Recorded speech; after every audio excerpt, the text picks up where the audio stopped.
Hey guys, welcome back to the channel. This is a story about what if Naruto is Summer's brother RWBY. Before I start, please support for more amazing content, and do consider subscribing to my channel and share this video with your friends. This is written by Helghy and link in description and support writer.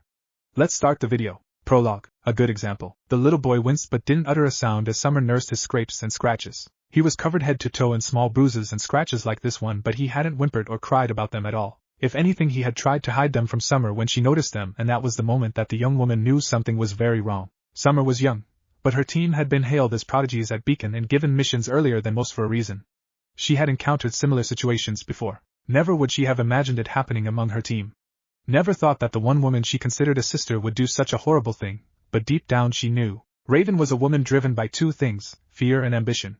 They had a deeply rooted hold over her, and no matter how hard she fought it, or whatever facade she tried to throw up to hide it, those two emotions would always control her. Summer had heard of Naruto's aura and semblance activating at an abnormally early age of 3. However, it was passed off as him being born to two powerful hunters and having a uniquely strong lineage through his mother Raven. The Branwins were known for early access to their aura and semblance. It was a given for them to unlock it as soon as possible, being as they had been a semi-nomadic tribe of bandits for the better part of 200 years. Still, Summer supposed she should have suspected a year ago when Naruto unlocked them at only 3, practically unheard of outside of traumatic events like a grim attack or something similar.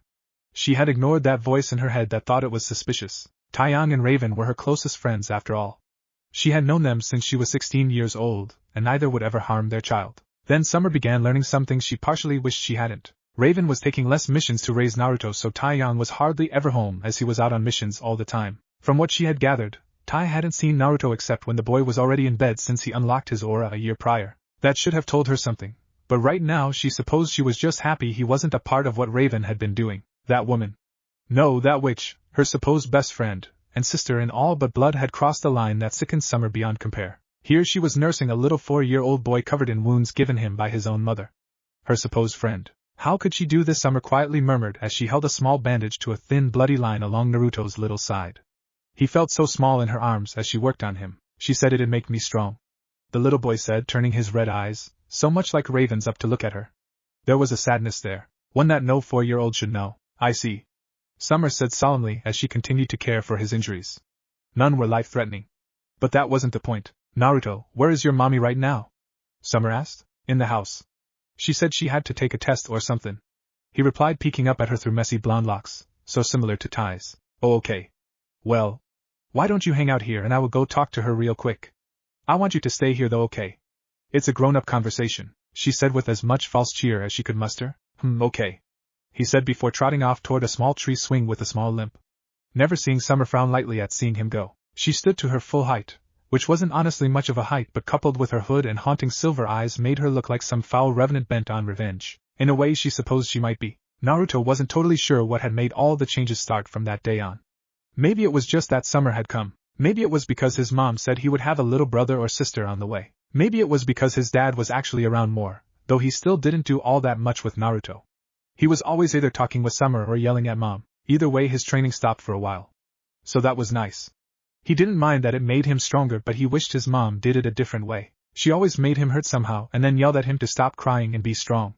She always said the world wouldn't let him be happy if he wasn't strong. Mom was strong, and so were Dad and Summer and Uncle Crow. So as far as he knew, the only person that wasn't strong in the whole world was him. So he had to get strong.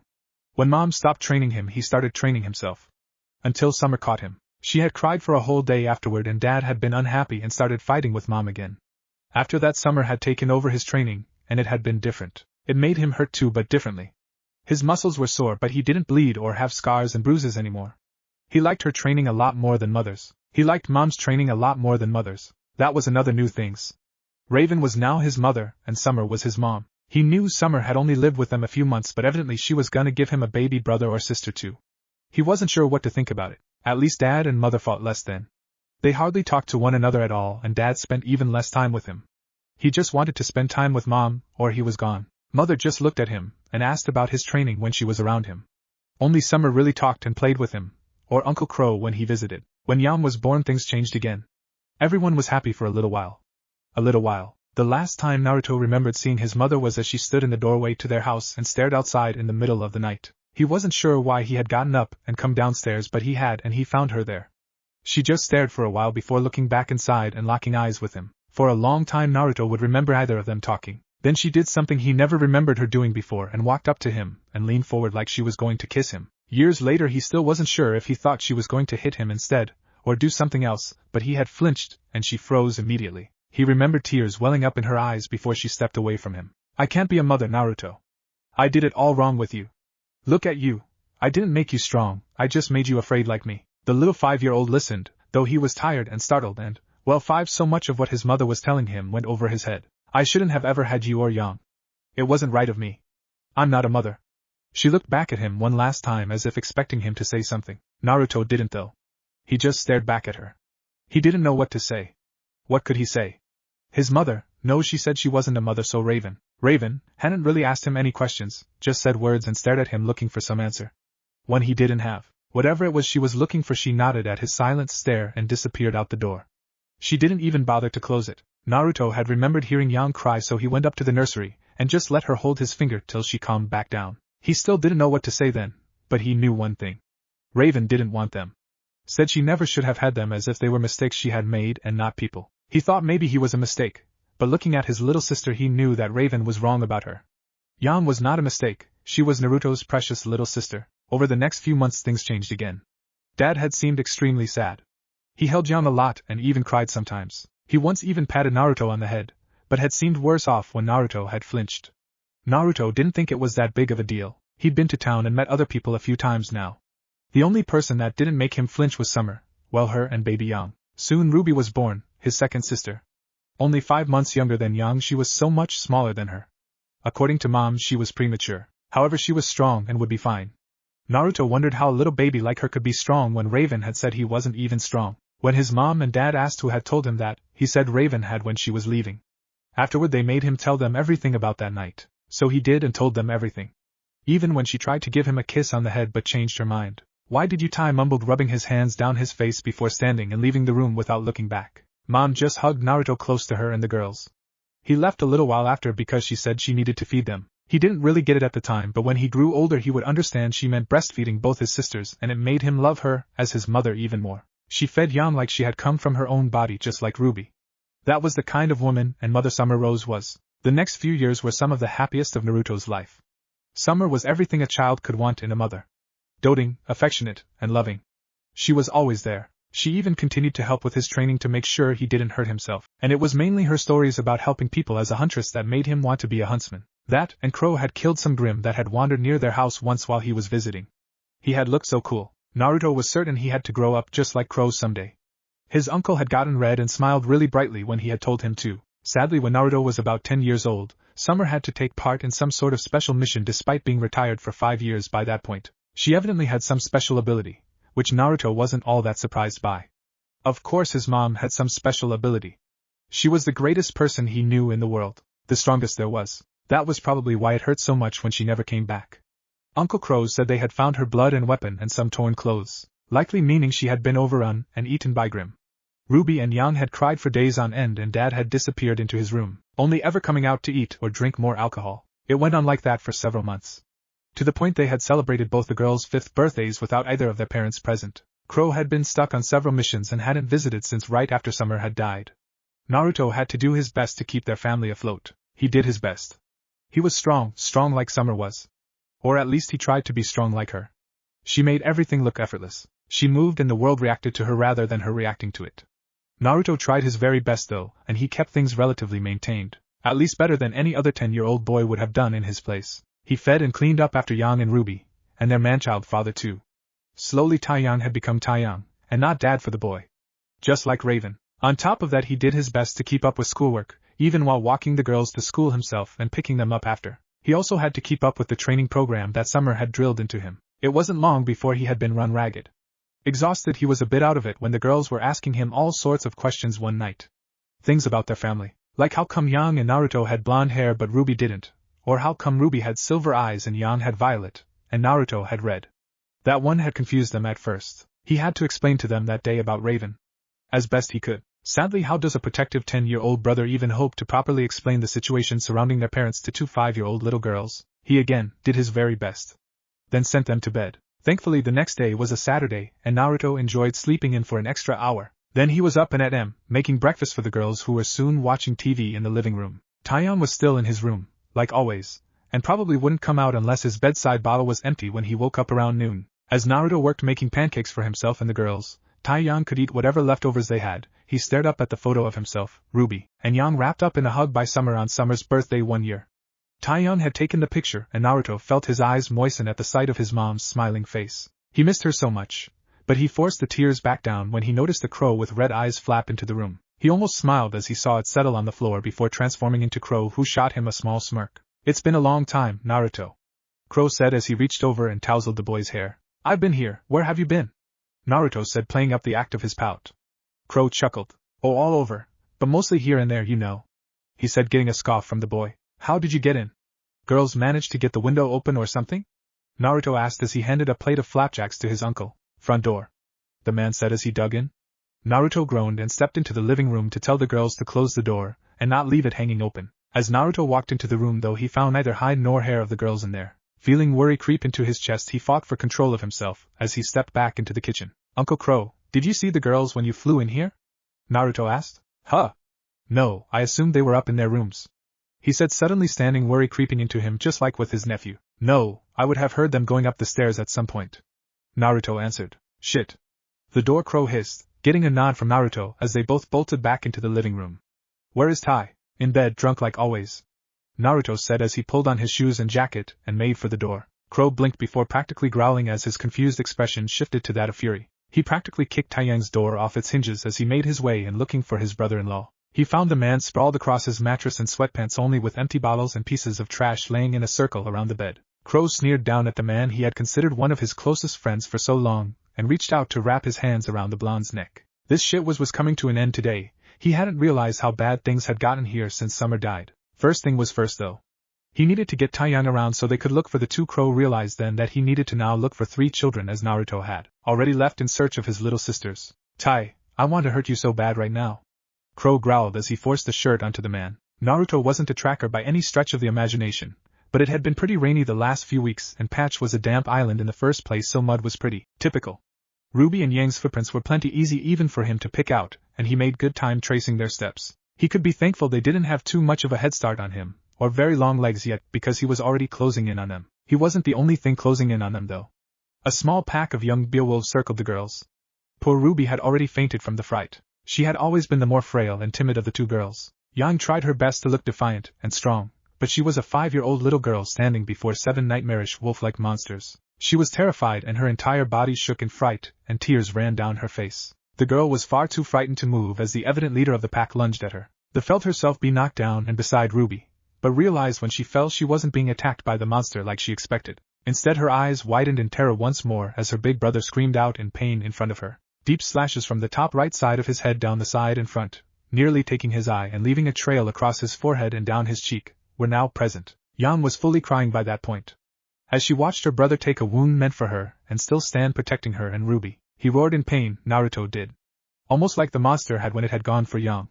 He launched himself at the creature, seemingly taking it by surprise as much as Yang was. Naruto slammed his small fist into the beast's bony faceplate, pushing it back slightly but doing nothing but bloodying his fist before his other hand swung around in a wide haymaker, catching the still stunned Grim in the side of the head. This time there was a different reaction. The black substance that made up the Grim seemed to cave under his fist as it impacted, bringing a knee up into its jaw with a scream of rage and pain. Naruto shattered the thin bone there, sending the beast to the ground, reeling from the sudden strikes and surprise of this turn of events. Naruto didn't stop. He had tunnel vision as the rest of the world drained away. Nothing else mattered besides the creature that had just tried to kill his precious little sisters. He stomped on it as it tried to stand back up. Again and again and again. He screamed and howled as he pounded his foot down onto the creature until it stopped trying to fight or escape or even move. It simply sizzled and began to dissolve into the typical mist that Grim converted to when they were killed. As he stopped and looked around, Naruto realized 6 more of the massive wolves had now circled in closer to him and the girls, each looking more gnarly and dangerous than the last. It was sudden when they died.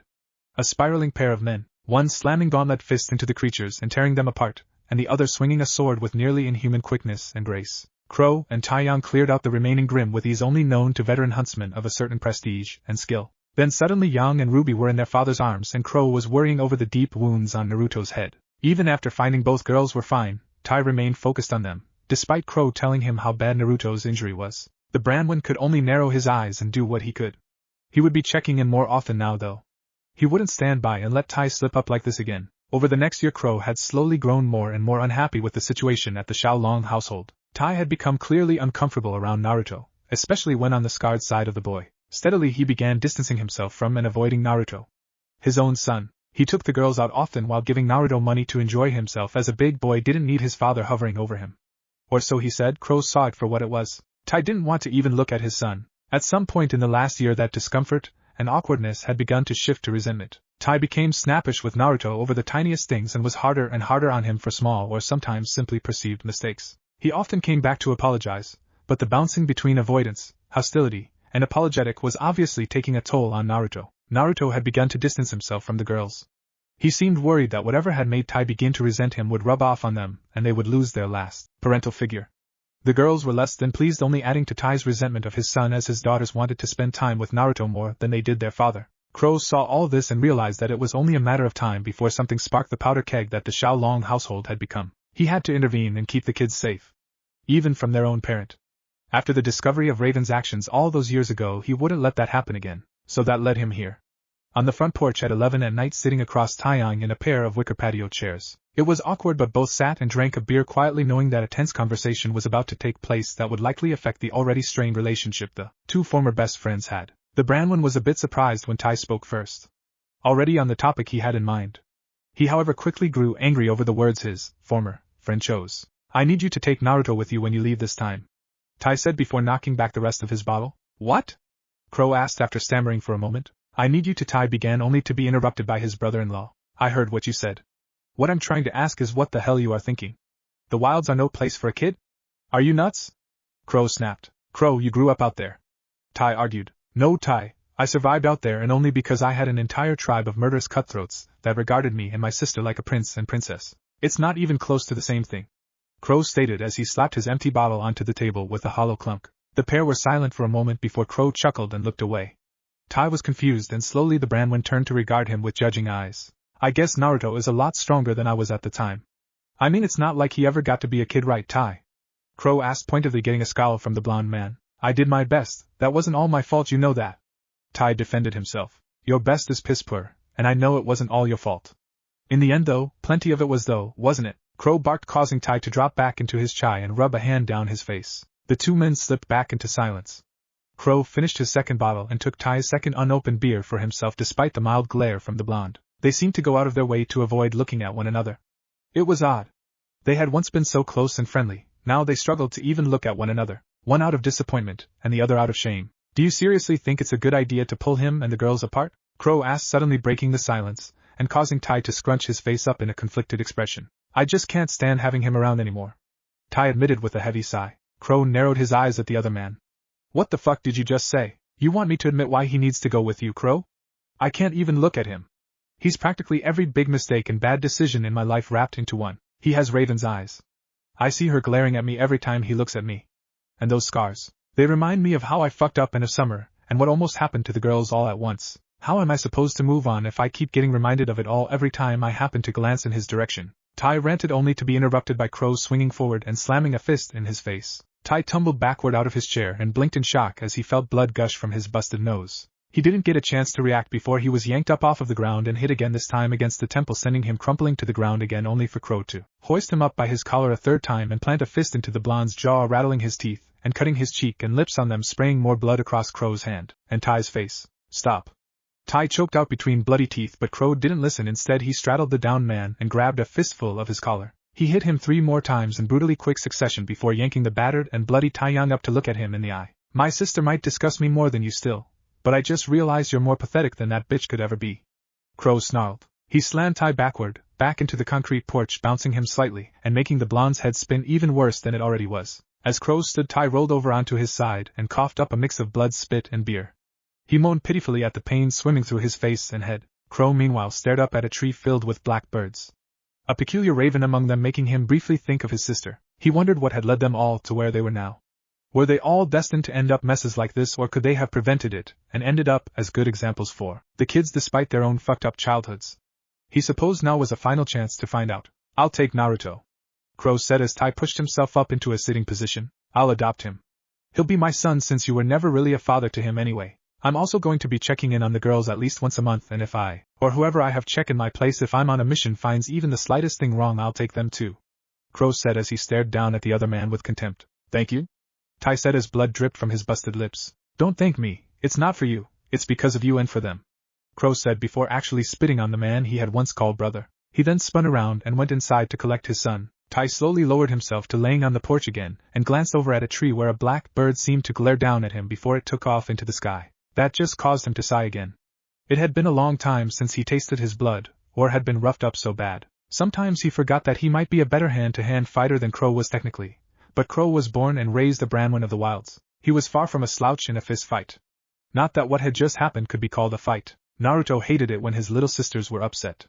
They had never been more upset the next morning when they found he and Crow, it was Dad now, had packed up his things. Most of it had to be left behind. They were only taking clothes and a few personal items. Dad said he would learn to properly travel light with experience. Yang and Ruby had broken out into tears the moment they saw him standing beside the bags next to the door. It was kind of like even they had known this was coming. Naruto had immediately wrapped them in tight hugs and kisses at their cheeks and on their heads to calm them down. It hadn't worked. They clung to him and refused to let go. They even had to be pried off by Tai and Crow. The two little girls struggled in their arms and shouted at the men. Crow seemed to be glaring at Tai throughout the entire ordeal. Finally though, Crow calmed them down by telling them they would see him again. That as soon as they were big enough to go out on their own and leave Tai's house they would see Naruto again. It calmed them both down though Tai glared at Crow for the way he had worded it. He didn't say anything though. If the beating last night had shown him anything it was that Crow wasn't about to listen to anything he had to say. Eventually they left, setting out for the local airport to take an airship to Vale, and from there begin their journey.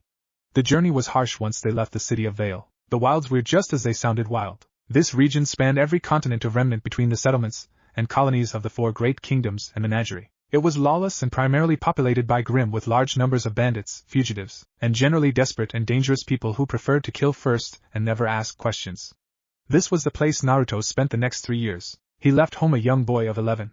More skilled than most his age, but still naive and unprepared for the harsh reality of the world outside of Patch. Crow guided and trained his adoptive son dutifully, and by the time the boy was 14 he had become something else entirely. When most 14-year-olds were looking to start their first pre-academy schooling, perhaps learning to forge their weapons and being taught the best methods of killing Grimm and defending themselves, Naruto was already finished with his first-hand education. Crow had done what Raven wanted without abusing and mistreating Naruto.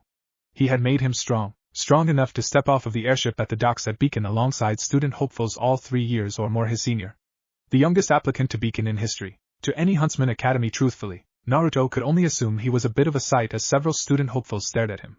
It wasn't a shock. He knew that he would have been a comical sight in most circumstances with his massive sword across his back taller than he was when fully formed. He was sure the only reason he wasn't being teased or questioned was because of the rest of his appearance. Naruto was tall for his age, and muscular.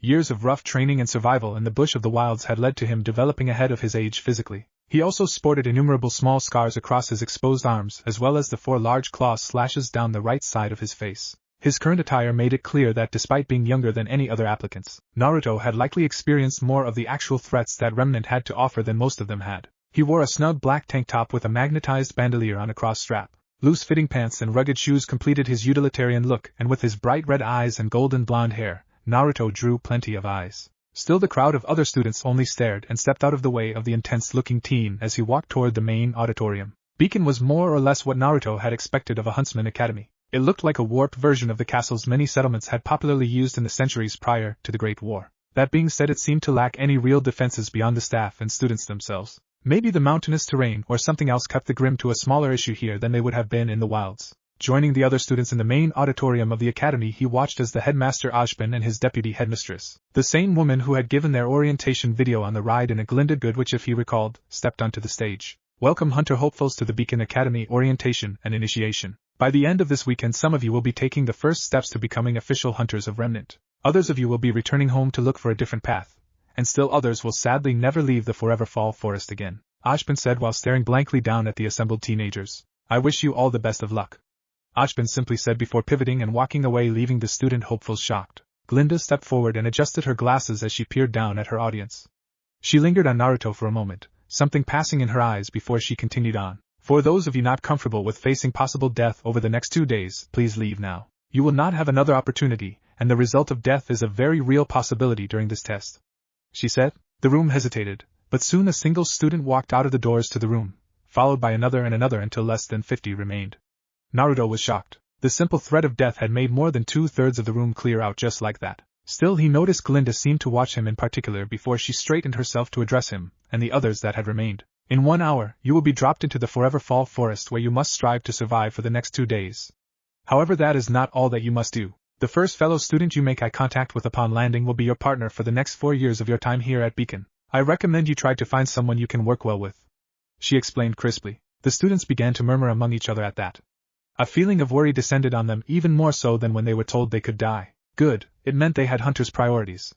For their line of work, things like death were an inevitability, and not something to worry over. As much as she disliked sending such children to their deaths, she knew they were also going to become the defenders of civilization, and that required certain abilities and personalities. That is not all though.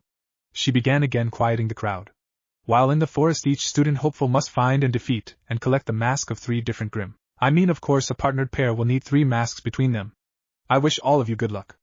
I will see you at Dock Epsilon. Those who now wish to leave like their earlier peers can proceed to Docks Alpha, Beta, and Gamma.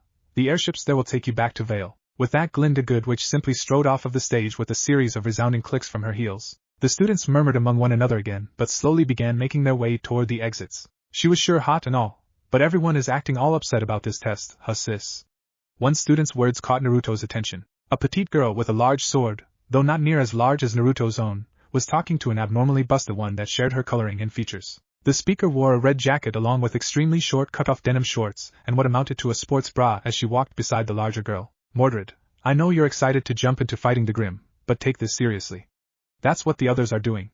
They aren't upset, the bustier girl said. Unlike her apparent sisters, she wore a white shirt with blue jeans that weren't cut off just past the crotch like the first sisters. She also had a black jacket on over her clothes, looking older than he expected she truly was. Unlike the younger sister's bright blonde hair and green eyes, this older sister had paler blonde hair with honey-colored eyes. He assumed she was 17, but her attire simply made her seem more mature. Like the smaller sister, she also had a weapon, though hers was a longer and thinner sword than Mordred's. Gah, Artoria, there you go acting like mom again. Really, I don't need you talking down to me all the time.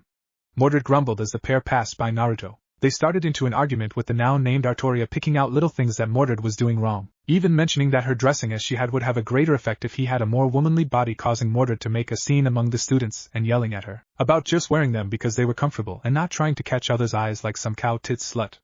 At that, Naruto shifted his attention away. He was only 14 after all. He didn't really plan on being caught staring at the revealing clothes of the petite sister or the natural gifts of the other. Slipping out the door, he kept to himself.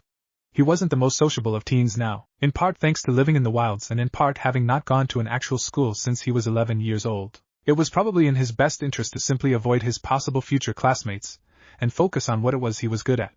Fighting, especially Grimm. Chapter 1, Team Yamene, The Origin of the Knights of Beacon. Naruto chuckled as he caught the balled-up shirt fired at his head. His partner and team leader was far too easy to tease. Even now, 3 years along the path to becoming official hunters, she could be so prudish when it came to him. Always caught between acting like a peer and a big sister, at least that's what Naruto assumed. He also knew there was another element that had recently entered into their relationship. After all, Naruto was no longer that little teen she had encountered in the Forever Fall Forest during the initiation. No, 3 years had passed by like nothing since Naruto first came to Beacon, and he was finally the age most first years were when entering. 17. The boy had grown to be a strong 3 inches over the 6-foot mark, and his harsh training and multiple missions alongside his teammates had further carved his already impressive physique into that of a warrior. He knew the effect he had started having on his teammates. He'd always had a special place among the team as the youngest and the only boy. They were protective of him, often overly so, but nowadays it was different. Are you sure you want me to cover up Urza? Naruto asked jokingly as he caught the annoyed roll of her eyes and faint blush on her cheeks. Just get dressed, we have a mission brief in 10 minutes and I still have to wrangle the other 2. She said as she stood up and slipped on her jacket over her school uniform. Naruto chuckled at his partner's words.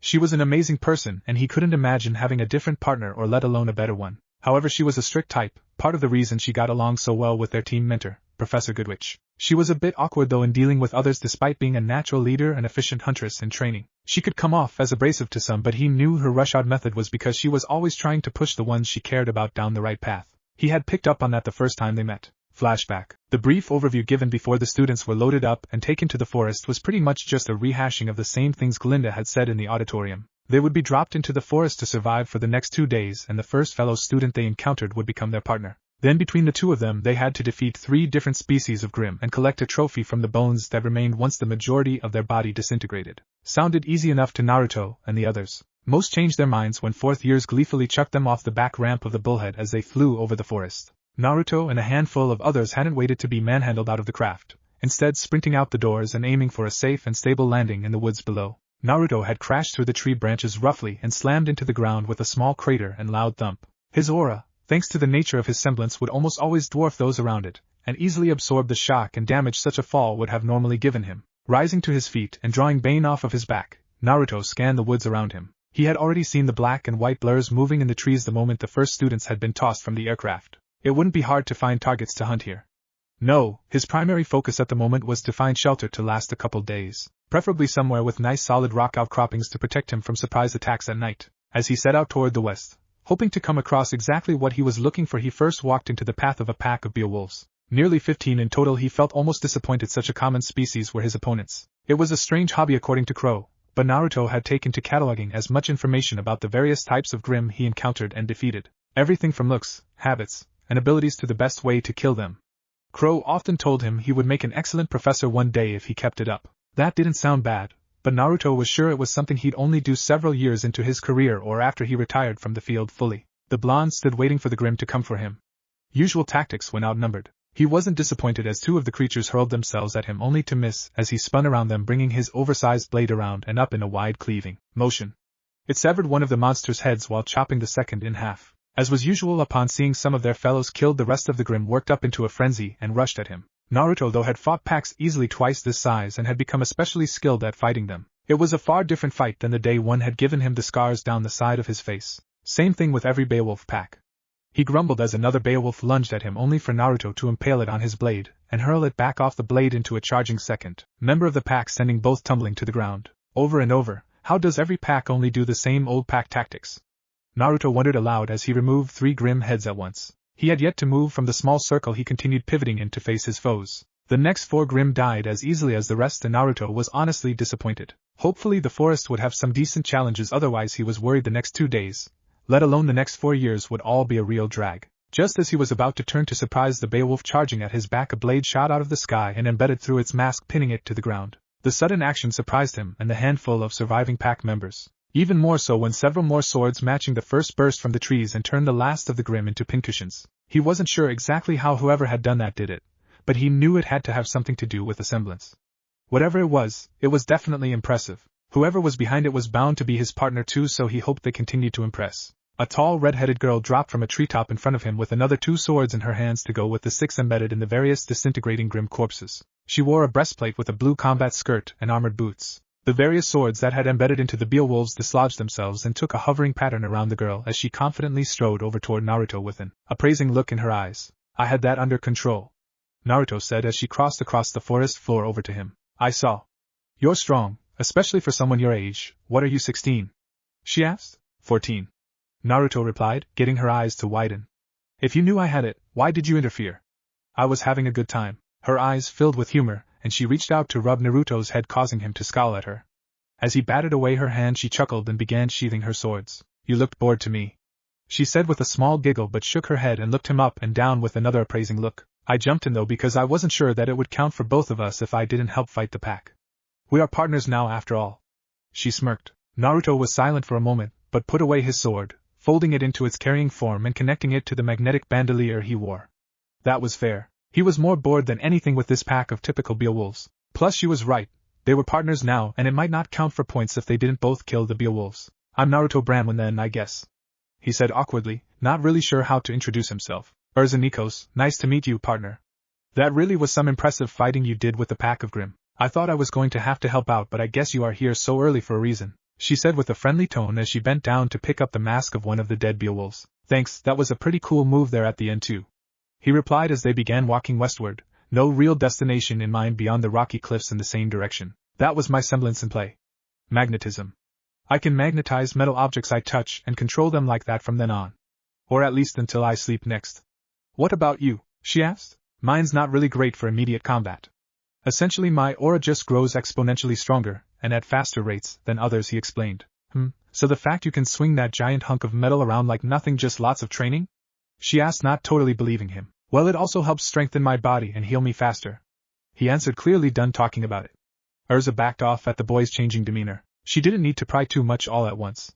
They'd be partners for years after all if everything worked out well enough. Well, let's go, she commanded, and Naruto, seeing no reason not to, just nodded as he followed. The two students eventually made it to the rocks and began scaling the rugged cliffside to get a better vantage point of their surrounding area. Naruto was impressed that his partner kept up their fast pace as well as she did. She clearly wasn't raised in the frontier and wilds like he was, but whatever training she had received was top-notch, just like he considered his own. It wasn't long before they had made a good way up the rock face and found a deep crevice that could make for excellent shelter. They just had to clear out whatever Grim lived within and were making that deep buzzing noise. I really hate the bug types, Urza scowled. Huh. For me it's the snake ones.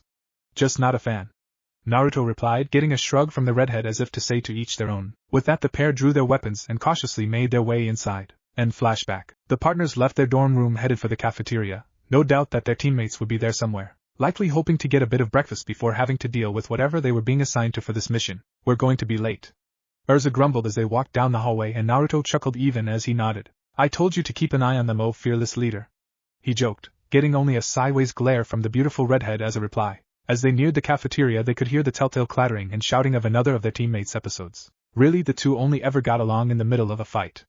Urza sighed lightly beside him, but she wasn't that bothered. She tried to run a tight ship with their team, but after 3 years she knew there was no changing some aspects of her teammates. Come on, we better get in there before they make too much of a mess, Urza said as she kicked the double doors to the room open, revealing the pair of blondes with weapons drawn in the center of a circle beside an overturned table covered in a mixture of milk, cereal, eggs and what looked like biscuits and gravy. On one side, the more petite of the two stood with her sword held in front of her in a guard position. She was roughly the size Naruto had been when he started at Beacon, despite being 19 now. She wore the school uniform, though left her jacket open and the tip 3 buttons of her shirt undone, revealing what cleavage she had, as if trying to confirm she was in fact a woman. Opposite her was her twin, though it was usually hard to tell they were in fact twins.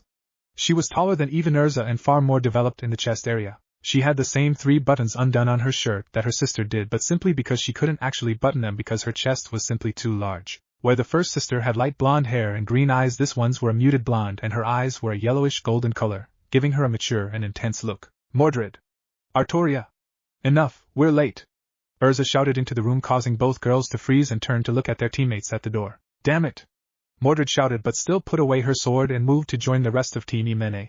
I'm glad I didn't have to send that letter after all, Artoria said as she stepped alongside her sister, folding her lance back into its sword form and sheathing it as well. Letter? Naruto asked, getting a nod from Artoria. Yes, the one I keep in my desk for when Mordred finally does something so stupid she gets herself killed, Artoria said with a completely stoic and serious tone. Shut your fat mouth, Mordred scowled. Naruto, do you think I'm fat? Artoria asked as she leaned into his side, pressing her thick hips and soft boobs into him. The younger boy blushed faintly, but by now was used to Artoria using him to pick on Mordred. Leave him out of this. Besides, a good boy like Naruto would never fall for you. He needs more than boobs to be happy, bitch, Mordred snarled. Artoria tapped her bottom lip in mock thought for a moment before tapping a fist into her palm as if realizing something. Good thing I have an ass for him to fall for too. Unlike the twiggy brat that keeps running her mouth, Artoria said with the faintest of grins at her sister. Naruto sent a mental thanks to whatever god there was watching over him when Urza snatched up his wrist and yanked him out from between the two sisters, simultaneously breaking up their fight and rescuing her partner from her teammates. Naruto chuckled as she began to lecture them on how to act better. As usual, Mordred crossed her arms and huffed while Artoria stared at Urza with half-lidded eyes, both not really listening to their team leader but too used to her lectures to argue. Flashback. Naruto and Urza made their way out of their makeshift shelter the second morning of the initiation exam for Beacon with an additional bone mask from the Lancers that had turned the caverns inside into a sort of hive or nest. Both had a new appreciation for their partner. Naruto had suspected Urza had excellent control of her semblance, but actually watching her use it was something else entirely. Seeing the accuracy and speed she picked off any Lancers either outside his range or slipping around him, Naruto was a little surprised she hadn't gone into the academy at an earlier age like he himself was. Urza likewise had realized just how prodigious her younger partner was. His strength and skill had been obvious earlier when he cleaned out an entire Beowulf pack. Now, though, she had been getting an excellent presentation of just how agile and quick he was. Even with his massive heavy weapon, both had realized just how perfectly they complemented one another in combat. Urza was no slouch in close in fighting, but her semblance made her a terror of an opponent at range and perfect for covering the blistering fast and powerful force of nature. That was Naruto. So with Naruto in the face of the Lancer Grim and Urza providing support and cover with her floating blades, they were a nightmare to try and fight. After wiping out the Lancers, the two had bedded down for the night, taking turns for lookout. A small breakfast of rations Naruto had thankfully kept on his person, and they were setting out to find their final target. They traveled for most of the day, disappointingly finding mostly only the bony remains of other Grimm taken out by students. They also found a great many of their fellow student hopefuls. All dead, most cold, having not made it past the first day. Such a waste, Urza said sadly. Only the strongest can be hunters, Naruto replied. He was saddened, of course, but the amount of similar sights, not to mention the method in which he had been raised, had largely numbed him to such things. Still, there has to be a better way, she argued as she closed the eyes of a blue-haired girl and did her best to cover her modesty after her outfit had been nearly torn off, along with whatever took her arm. Maybe. But it's a proven method. Same one the nomad tribes use. Strong survive and defend, weak either die or serve from the safety of the strong, Naruto said with a shrug. That's pretty cynical, Naruto, Urza said as she glanced over at him a bit sadly. The scars on his face and arms made her realize he must have been forced to become strong from a very young age. She could understand that to an extent. Her own childhood had been anything but easy. Then again, she wasn't covered head to toe in scars and entering a school for trained killers at 14. The pair continued on in silence for a while. The forest was awfully quiet. Eerily quiet. It was odd, being as the place truly was beautiful, but the creepy quiet and lack of animal sounds along with the occasional corpses or grim remains and spent shell casings made it a surreal experience. It even had Naruto on edge. In the end, this place was different than the frontiers and wilds. There were many Grimm there, but they were wide open places. It took till now to settle in that Forever Fall was in effect an inescapable basin filled to the brim with Grimm of many kinds. Urza noticed a shift in her younger companion. He had already been cautious and alert, but now he was tense, and seemed to have surrendered some sort of restraint, as if he had noticed something. Naruto, what is it? She asked the boy. Nothing yet, but that's kind of the problem. This whole place is one giant nest. It's a training ground for a reason. How come we are hardly encountering any Grimm right now? He asked. Maybe most of them have gone after louder groups, or they got wiped out in this area? Urza suggested. All of them? Even with all the dead students we found? Naruto suggested back. Urza followed his example and became even more cautious and on edge as they crept through the forest. Occasionally the eerie silence would be interrupted by a distant scream, or bout of gunfire. Once even a strange red bolt of lightning from around a mile east of Naruto, and Urza had blasted through the canopy of the forest. They decided it was a risk, but possibly an acceptable one, to at least investigate what that was.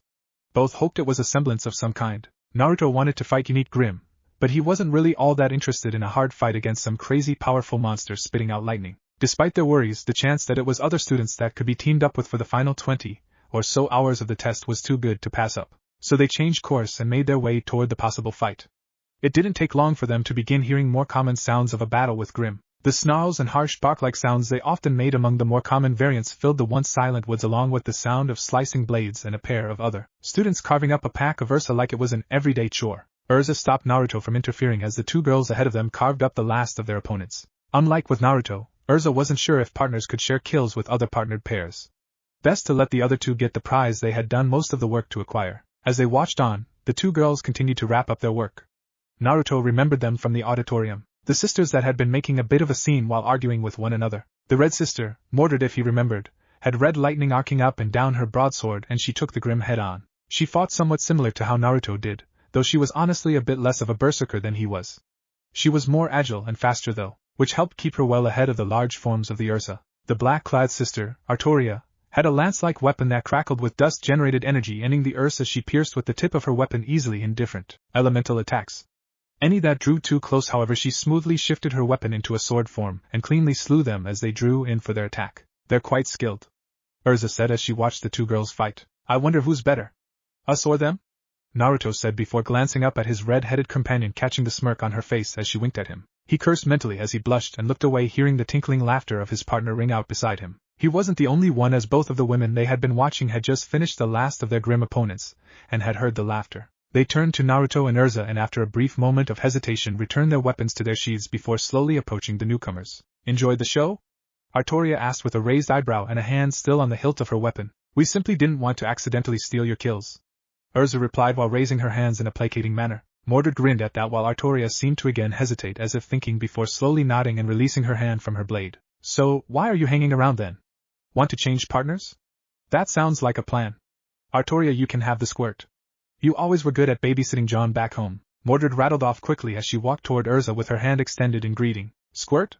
I'm bigger than you, Naruto said with a quirked eyebrow, getting a small smile from Artoria and another small laugh from Urza. Mordred froze before glancing over at Naruto and finally really sizing up. It didn't take long before her grin spread wide and she practically latched her hand onto Naruto's in greeting. She pulled him in close and even gave him a sideways hug, causing him to go rigid in her grasp. Not that she seemed to mind that much as she quickly released him. I changed my mind, you get red, I want the mouthy one. Mordred said with a look toward her sister. You're the mouthy one though.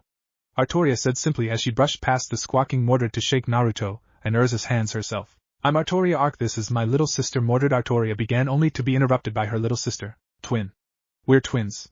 Mordred said sharply, glaring lightly at Artoria. I specifically said little, not younger, even though I am 9 minutes older. Artoria said blandly, though the amusement in her eyes was easy to see for Naruto and Urza as they all watched Mordred twitch slightly at her sister's teasing. Oh, you think you're so big and bad?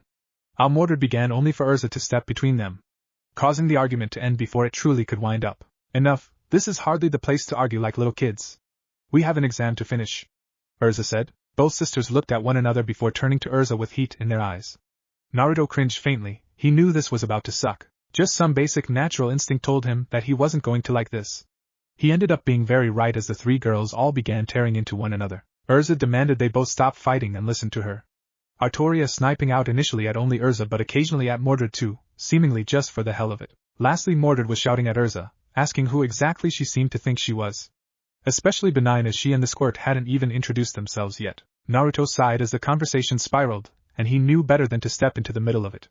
It was better to let it run its course, he assumed. Sadly, as should be expected in a forest filled with beings that were drawn to negative intent, an argument between three strong-willed people was something of a dinner bell. The ground rumbled ominously, and a piercing shriek cut through the sound of the group arguing. They're coming, Naruto said as he suddenly drew Bane, and it reassembled into the massive blade. Right, Artoria, with me we'll provide cover for them. Mordred, you got whatever made that noise, and Naruto, whatever is about to come out of the ground is yours. Who put you in charge? Mordred snapped. Just do what she says. You have a swarm, Naruto hissed. Mordred followed his eyes with her own gaze, locating the appropriately dubbed swarm of harpy-like razor wings. Naruto turned his attention back to the quickly forming depression ahead of them. The ground sank before blossoming up almost like the earth itself had taken in a big breath. Then it exploded outward with a massive worm-like monster tearing through the ground and twisting before diving down toward the group of students. Change of plan. Mordred and I will take the razor wings, you two handle the blindworm, Urza called. There were no arguments this time, just four well-trained hunters in training snapping to what they knew best. Naruto covered the ground between him and his target quickly. He was soon swinging his sword against the thick armored hide of their opponent, leaving deep gashes and grooves in its armored exterior. He easily avoided the creature's attempts to catch him in its maw, but even with his strength and sharp blade of Bane he wasn't hurting the creature in front of him. It's some sort of mutation. The harder ground and veil over the loose sands of Vacuo made this thing's armor almost impenetrable, Artoria called out as she unloaded several dust rounds into it with her transformed anti-material rifle. Naruto nearly shouted back that he could tell. But just as he was about to, a second section of ground dipped, and then began to swell. Shit, another one!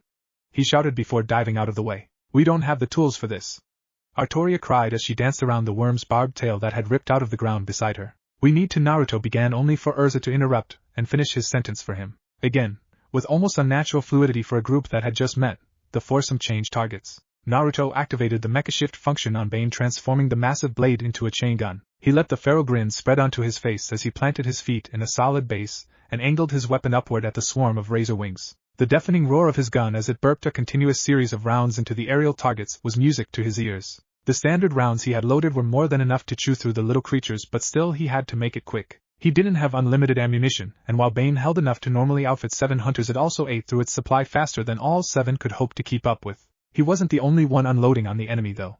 Artoria's rifle was honestly overkill for the light frames of the Grim they were killing at the moment. Her rounds turned even the bony armored portions of the little monsters to a fine powdery mist upon impact. Nearby, Urza kept one worm busy while using her blades to create a floating staircase for Mordred, who wielded his own transformed weapon. Now armed with a rocket launcher, the petite blonde lined herself up with the mouth of the beast before squeezing the triggers and sending a high explosive rocket with fire dust added straight down its throat. Eat that, you big bastard! She hollered as the explosion sent her further up into the air and allowed her to line up a shot on the second Grim worm. It tried to close its gaping maw to prevent a similar date to its sibling, but the explosives Mordred was packing didn't actually need to be inside the creature to bypass its armor.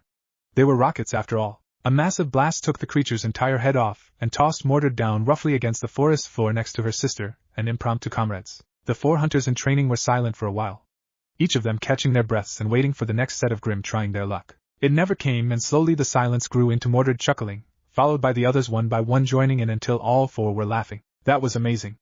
Urza said with a smile, getting bods and grins from the others. We make a good team. Naruto added in, getting agreements from the others. Yeah, about that. Who are you two? Mordred asked, causing Naruto and Urza to realize they hadn't actually introduced themselves yet. They broke into laughter once again before introducing themselves to their new friends. End flashback. Following that, the group had simply passed the day by the king back toward the cliffs so they could return to Beacon. Artoria and Mordred had evidently already collected a mask prior to Naruto and Urza running into them, and while one mask of the worm was gone for good, the second went to the sisters while there were more than enough razor wing masks to go around. They had been more than happy to be placed together on a team. Urza was made their leader, and the rest, as they say, was history. Now they were perhaps the most well-known team at Beacon. The quartet of juniors were Team EMNA, Team Eminence, though Naruto and Mordred often complained that it didn't fit properly.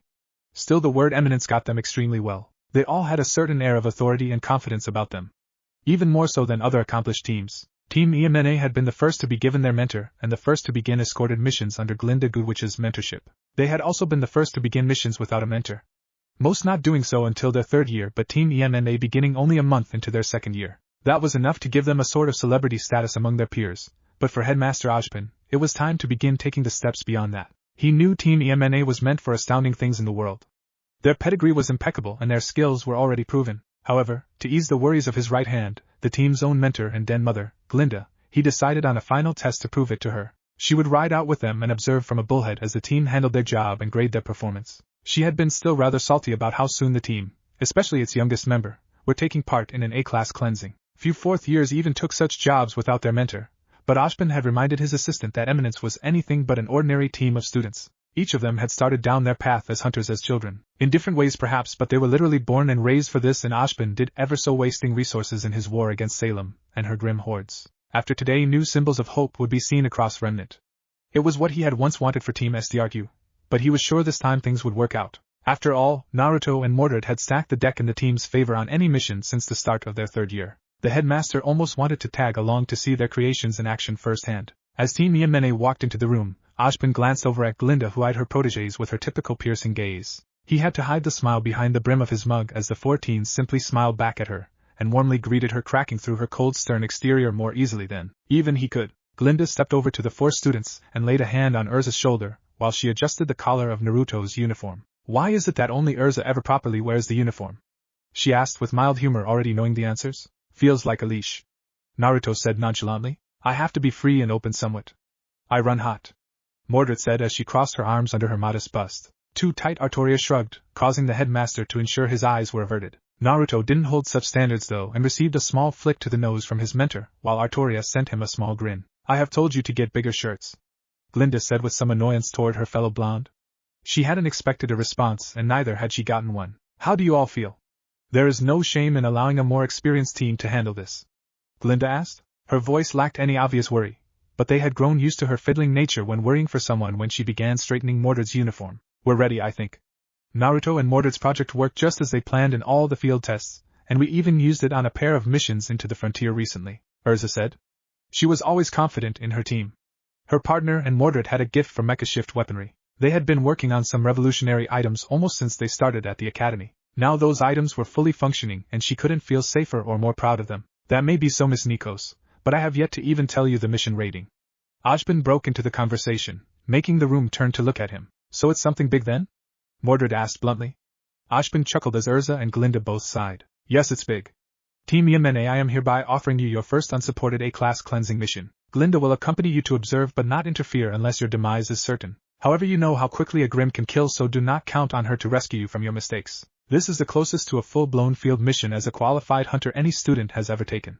Do not take it lightly, Ojpin said before calmly sipping at his coffee. He grinned behind his cup as the expressions of the four students didn't grow worried or pale, or any typical example of fear most would show at being told they would be taking an A-class mission and possibly dying. All as a teenager. Instead, as he had predicted, their faces hardened and their eyes all but glowed with determination. What is the mission, headmaster? Urza asked after glancing to ensure her team was as invested as she was. The silver-haired man withdrew his scroll and tapped on an application, activating the large screen on one side of the room with detailed maps and diagrams. The group stepped closer as Ojpin himself began to point at the material. This is an aerial view of the town of Green Market. It sits on the crossroad of 5 important roadways and a rail line near Vale's frontier perimeter. 6 days ago, a protest march for faunus rights moved through the town as it has a sizable Schnee Dust Company supply depot. 2 days afterward, a scuffle between SDC security and the White Fang protesters left one protester in the hospital and the entire town on the brink of violence. While the majority of White Fang marchers have moved on, a massive buildup of Grimm from the event has been identified north and west of the town. As of this morning, the Grimm number in excess of 100 creatures, primarily Beowulfs and Ursa, but larger, more dangerous variants are also present. They will be upon the town's defenses by tomorrow night at the latest. The headmaster briefed them. The students were silent. A bit shocked not only by the actual situation and seriousness of the mission but by the way it was all being laid out before them clearly. That only lasted a moment though before they began approaching the screen to get a better look at the exact situation. Grimm gave off an energy signature that, at some point, they had developed technology to detect similar to thermal imaging. The black spots on the map were so close together, and so built up that the imagery for the region looked as if a storm cloud was sweeping in on weather radar. What's more, the diagrams showed that the town's defenses were formidable. That is, they were formidable for normally sized packs of Grimm. A fully fledged horde like this was something else though. The sheer thin walls and defensive turrets and cannon wouldn't hold them off long enough for the populace to properly evacuate. That was without so many news crews and remaining White Fang members present. Evacuation? Urza asked. Already started. You can see that it will take time though. Best case scenario is you divert the horde and the people can be safely evacuated till the military can purge the whole region. If that fails, you are to distract the horde long enough for us to provide temporary shelters to those who can't be evacuated in time. Then an air campaign can begin to clear the valley with minimized risk to remaining civilians. Ashbin explained. But then the town would be destroyed. All those homes and the livestock, the community would never recover again. Artoria said. Yes. Was all the man said as he clicked on a marker, and the screen shifted to show a picture of a faunus family. The man of the family was a large, broad-shouldered panther faunus. He didn't really need an introduction. Gyra Belladonna was the leader and practically the embodiment of the White Fang movement. A pacifist at heart that believed in peaceful change, he was not afraid to defend his people from violence if he absolutely had to. The woman beside him was a beautiful cat faunus, and was well enough known for her own part in the movement, that she too needed no introduction. This is the Belladonna family. No doubt you are more than aware of the power couple that is Gyra and Callie. They lead and organize the White Fang, and it is thanks to them that things in Green Market didn't spin further out of control. Gyra has been helping prepare the defenses of the town, and even bolstering it with White Fang members. Callie has helped to organize the evacuation of families and elderly as well as the local hospital. However, the important part of this photo is this girl here, Ashbin said as he pointed at the couple's daughter. This is 12-year-old Blake Belladonna. Her parents have largely kept her from the spotlight, but she has long participated in the White Fang's cause. She has yet to be evacuated along with several other children and families currently staying at the local high school. I am showing you this because that girl is in effect the princess of White Fang and legitimately the princess of Menagerie. This girl and dozens more like her are why you will not fail this mission. Understood? Ashbin asked with a more stern and commanding voice than any, even Glinda, had heard before. Understood. It was Naruto who answered. The group turned to the only boy of Team EMNA as he began to walk out the room. They gave him a questioning glance. He smirked back at them confidently. You said it yourself, Headmaster, we will not fail this mission. We need as much time as we can get though, so it's best we suit up and hurry out there as soon as possible. He then swept out of the room without a look back. Already knowing Team EMNA was close behind him, Ashbin and Glinda stared after them as they disappeared. Ashbin felt pride and joy swell inside him as his plan was coming together. Glinda felt similarly, though less for Ashbin's plan and more for the fact that the team she had mentored was coming along so well. She was only their senior by 8 years, 11 in Naruto's case, but still they had long moved beyond the typical mentor and student relationship, which is why her expression suddenly darkened considerably, and she turned to look at her leader. For the record, I dislike you using them like this. I know you didn't orchestrate the whole thing, but you stranded those new screws and the children there on purpose to get publicity for eminence. It's crossing a line, Ashbin. She scowled at him harshly. It's war, Glinda. We have been over this. They will inspire hope in all of Vale and eventually all of Remnant. That is the greatest weapon against her and the Grimm, he said as he turned away from her and returned to his desk. Glinda frowned at the dismissal but knew there was no more conversation to be had. She made a decision as she left the room though. Eventually, Eminence would realize Ashbin was too manipulative for his own good, and she was ready to take their side when that break eventually came. She knew she wasn't the only one as well. The time to armor up took practically no time at all. Naruto and Mordred had ensured that feature in the earliest incarnations of their design. After all, they knew their team would have to be able to suit up quickly and on the move. Now Glinda looked across the airship's cargo hold as the team ran final checks on one another. They looked menacing and heroic in equal measure. Urza, their leader, had the most traveling set. Her face left clearly exposed and gaps showing off her well-developed figure peeked through the shining silvery armor. Connected to her back, a section set of feather-like armor plates shifted and clicked as they moved almost like wings.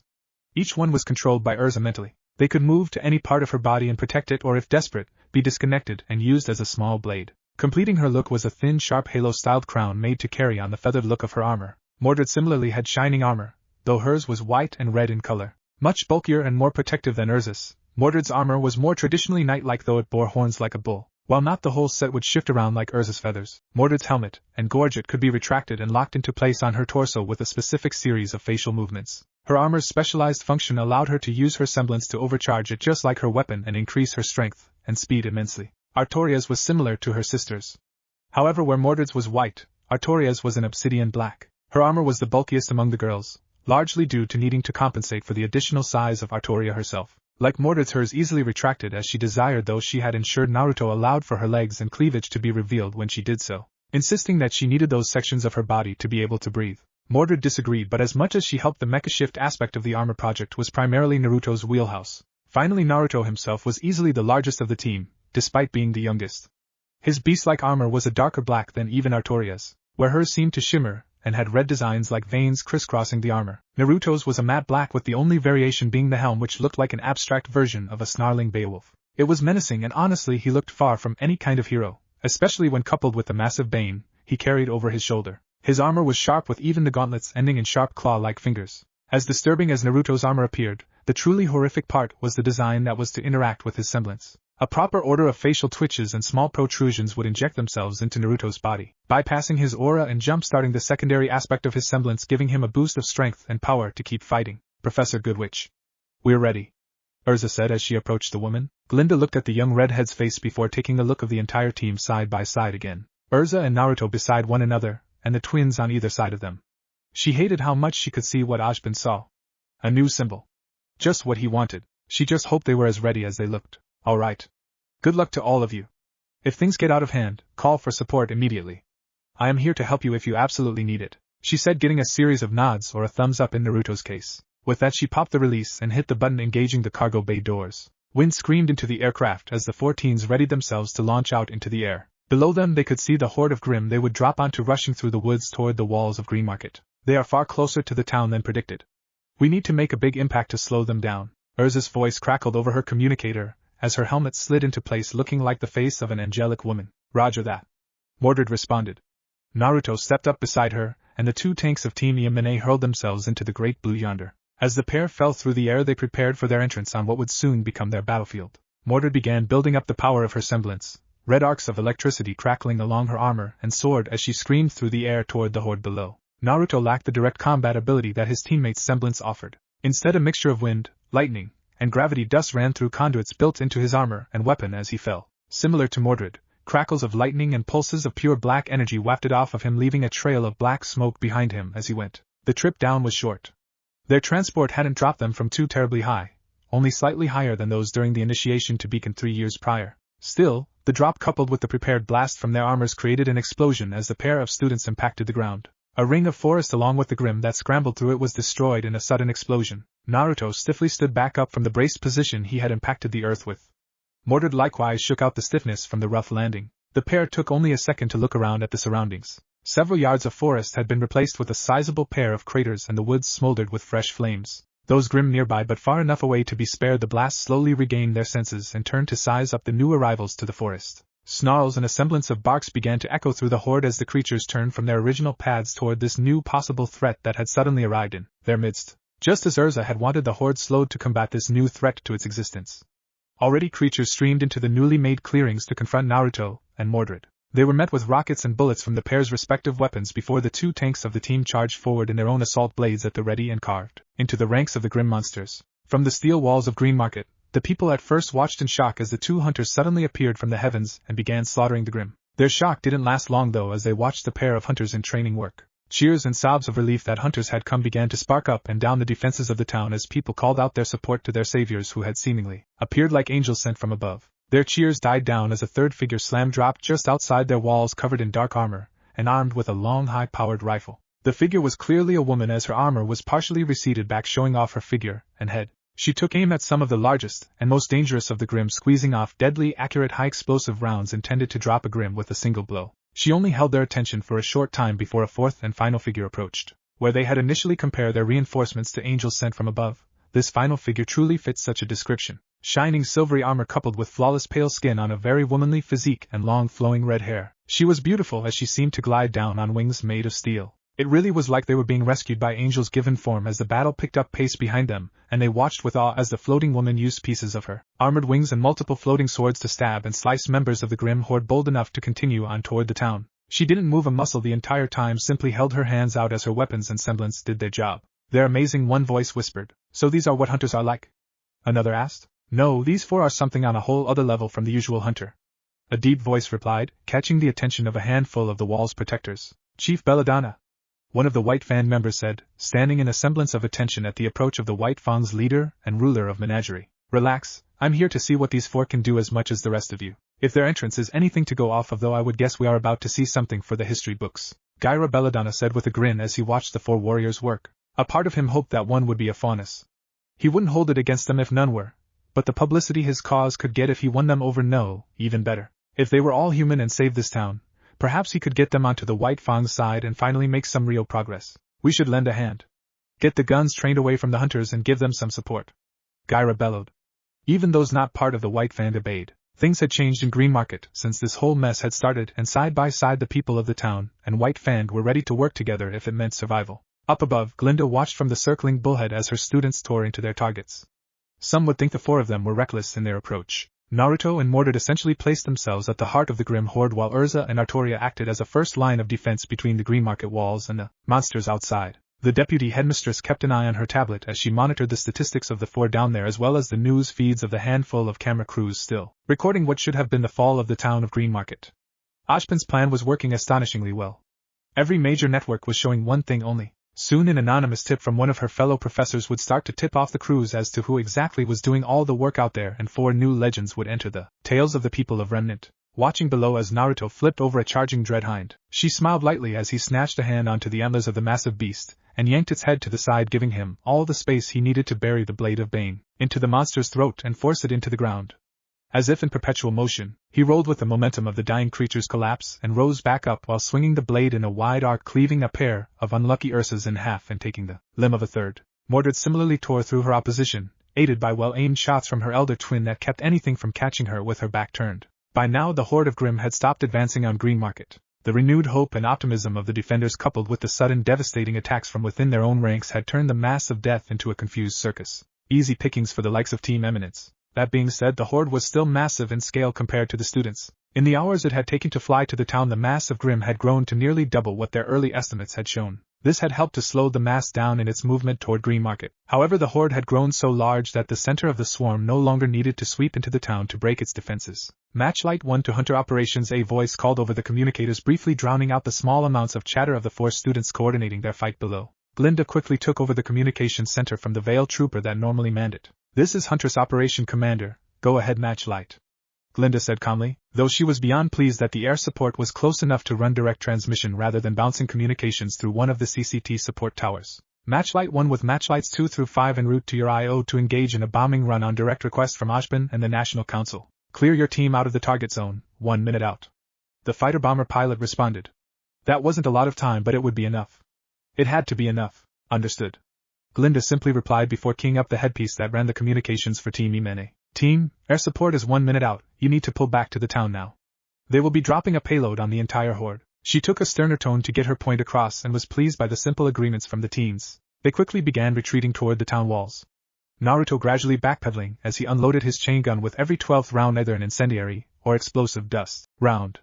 The Grimm were kept at bay as his team scaled the short walls of the town and joined with the defenders there, receding their helmets, allowing for the citizens of Green Market to see for the first time just how young their saviors were. Finally, just as the aircraft began to scream past them in the sky above, Naruto reached the walls and leapt up to join his team, receding his own helmets and armor to allow him some freedom of the stuffy environment of his menacing armor. The surprise among the defenders of Green Market at the young-looking women was doubled by the scarred youth that stood beside them. Shaking off his surprise, Gyra approached the teens and greeted them warmly, shaking their hands. As far as he could tell, they were all human. Still, they seemed completely unbothered by the fact he was Faunus. These four were the future he was working toward. Humans able to interact with Faunus as easily as their own race. He looked forward to Callie and Blake meeting the four of them. Just as he opened his mouth to ask for their names, the ground-shaking thump of missiles and bombs impacting the forest floor where the Grimm stood pulled everyone's attention back to the woods beyond Green Market's walls. A roaring cacophony of the first set of explosions was drowned out by the second and third, and so on. 5 times, one after another, the forest exploded into fire and smoke, taking the horde of Grimm with it as it turned to ash. A little overkill. One of the townspeople manning the wall with an old rifle commented with a slight frown. It's never overkill with Grim. Urza said as she and her team checked one another over for any damage or injuries. We'll need to head out and mop up any stragglers, but after that and our earlier assault most of the horde is gone for good. Artoria added. I'll call Glinda to check with the scans.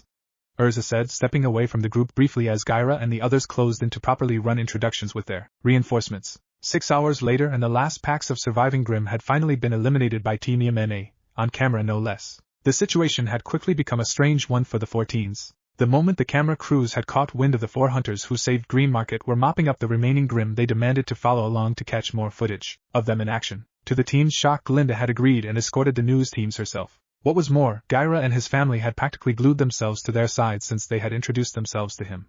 He had practically tossed his daughter at them. The girl was around Naruto's sister's age, and likewise his teammates' younger siblings' ages as well. It was kind of nice to have her asking all the childish little questions someone her age usually had for hunters. They really felt like full-fledged hunters, with the little girl timidly asking for stories about what it was like to be hunters and on a team together. By the time they piled back onto the bullhead headed for Beacon, they were getting alerts on their scrolls from news headlines all focused around them. The so-called Knights of Beacon, as they had been dubbed, were being lauded as the newest heroes of Remnant. Something that didn't sit very well with the team, each of them feeling as if the bombers had been what had done the job and not they themselves. Glinda had eased some of the worries, saying they had made a huge impact on the horde by themselves and that those same bombers would have been unable to do anything at all if they hadn't kept the horde from moving out of the target area. By the time they reached Beacon, evidently Ojban had already held a brief press conference speaking nothing but Team Yemene's praises. Now they were not only the Knights of Beacon but were getting monikers of their own largely based on their armor and abilities. Naruto was suddenly the Beast of Beacon. Pictures of his ferocious armor and weapon mid-use and his face with focus on his red eyes and scars made him out as some sort of bad boy rough and tumble warrior. Urza, as if to be his complete opposite, had become the Angel of Beacon. Her revealing but beautiful armor had made the connection easy, not to mention her semblance seeming to levitate her off the ground and multiple blades. She had quickly gained her own following of fanboys and girls across Vale who wanted her or wanted to be her. Mordred was the Storm of Beacon. Her red lightning and aggressive assaults in the fight plus her brief and bold personality in the short meeting with the townspeople had made her out as a tomboy. Something she seemed conflicted by but Naruto felt was perfectly fitting for her. Lastly, Artoria had become the shadow of Beacon.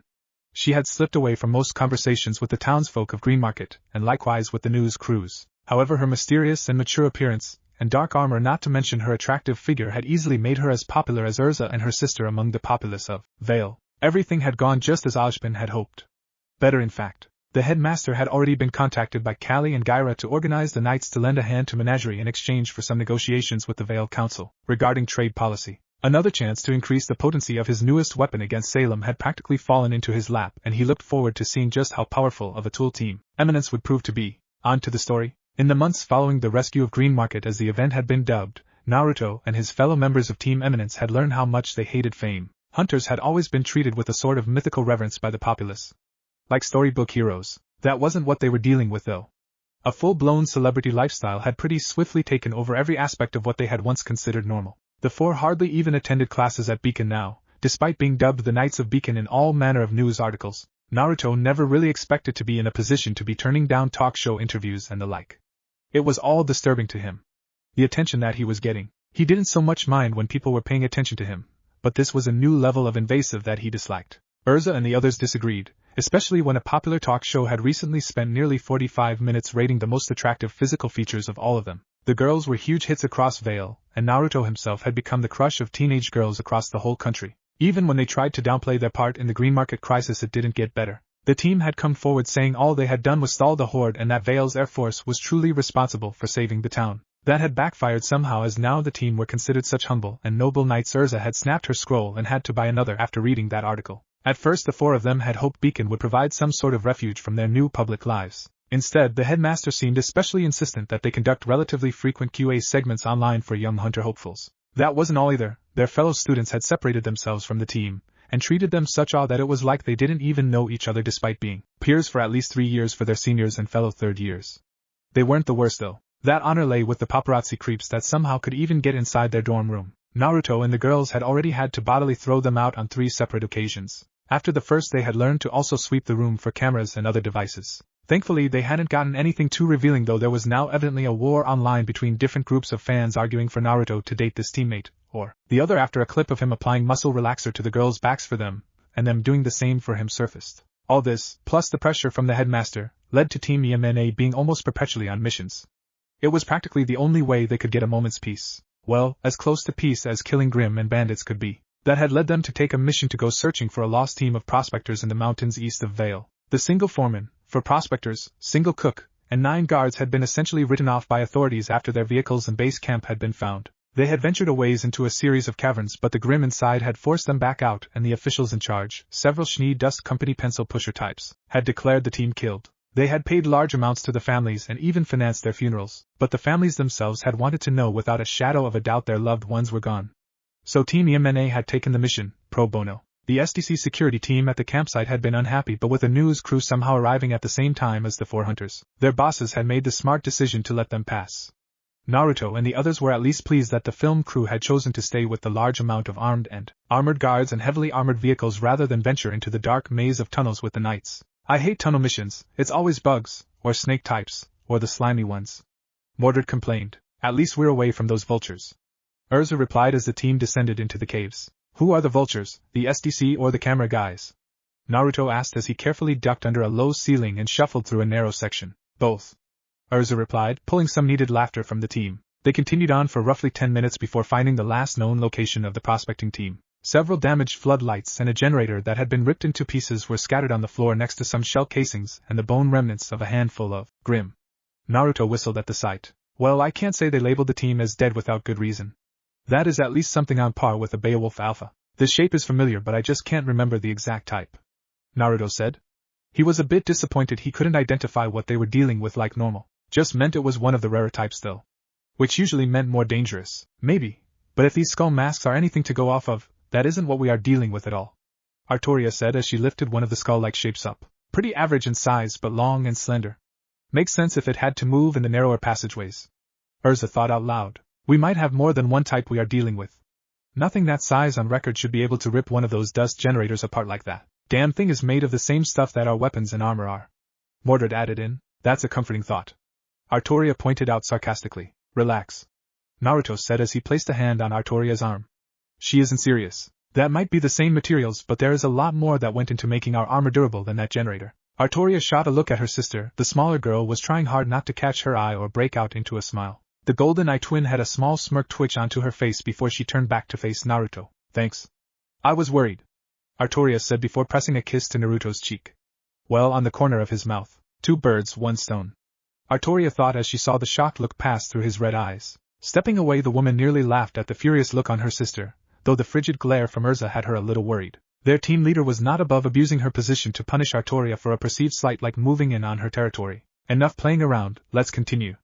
Urza snapped. The group got more serious once again, though in the back of their minds all 4 recognized that pressure had been building between them for the past year. Naruto also had to acknowledge that he felt part of it was his fault. He knew things with his teammates were on the cusp of romance, but each of them was very possessive of him in their own ways. Urza, the most blatant and blunt of the 3 women, practically already treated him like they were a couple, though it could be seen perhaps as simply very close partners. They all knew better though. Mordred shared most of the same interests that he had and acted like a best friend might.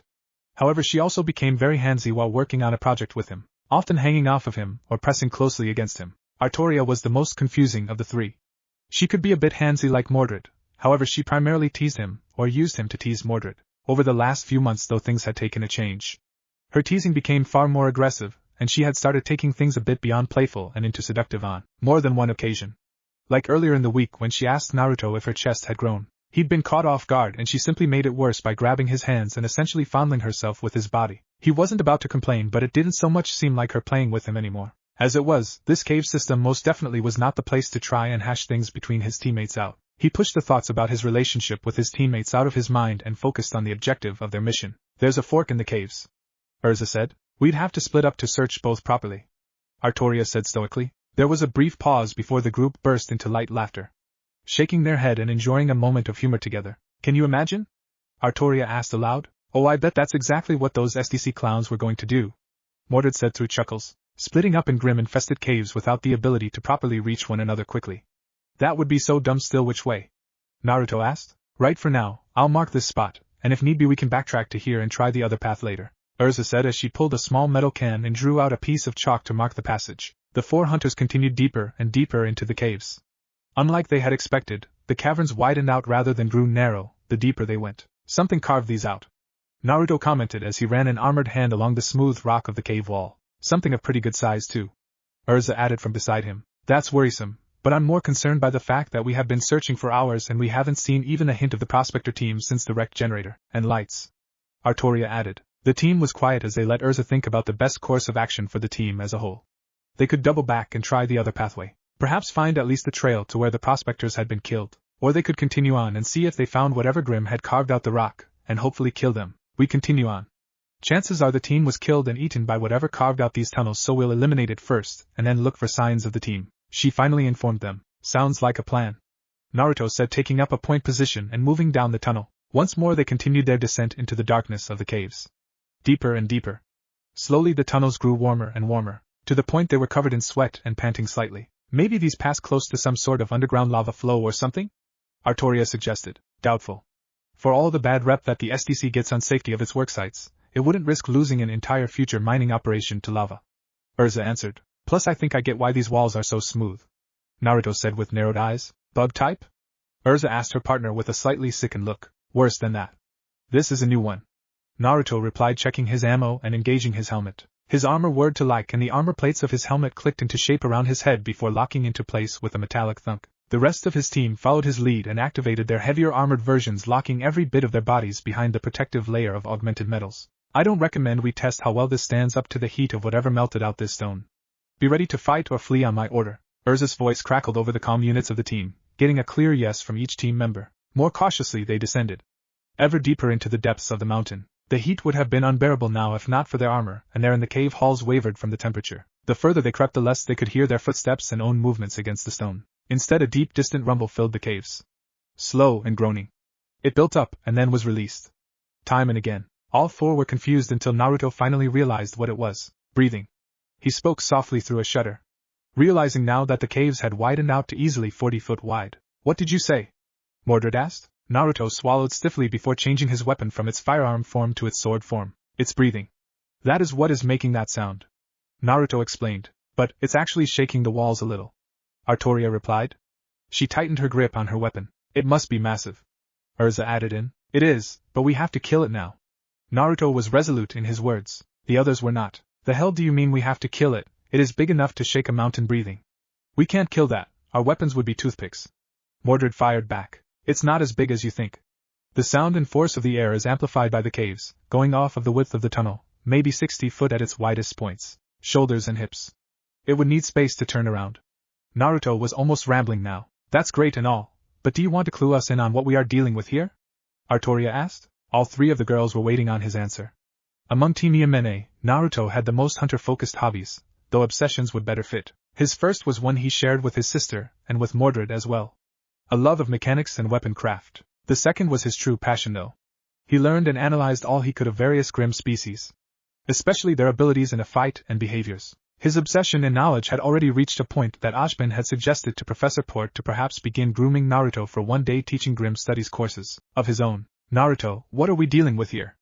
Urza asked, a bit of trepidation in her voice. It's not as bad as it could be, but we really do have to kill it now. It's a Heldrake. At his words the entire team took a step back toward the way they had come. Heldrake were among the rarest but most powerful and dangerous Grimm in the world. It's still incubating though. That's why we have to kill it now while it's sleeping. He insisted, causing them to turn back to him. Despite the faceplates of their helmets, he knew they were looking at him with a mix of baffled and outraged expressions. Asleep or not, that's a job for an army or maybe like 20 full-fledged hunters. This is beyond us. Urza replied. We don't know when it will finish incubating. We have to kill it while we have a chance. When Heldrake initially form, they are in pack of 10 or more reavers. That is the mask we found earlier. Eventually one of the pack becomes dominant, then the alpha.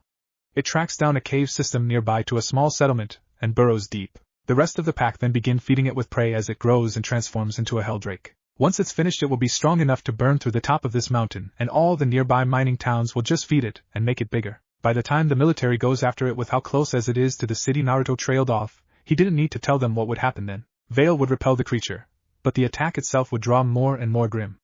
Heldrakes were in a class of Grimm nicknamed colony killers for a reason. We can't do this, Artoria insisted as she stepped toward Naruto. Not alone. We need to get in touch with Glinda or the headmaster. Sis, we can't get through to them from down here anyway, and if it has been carving out tunnels like this, Mordred trailed off. The team fell into silence after that.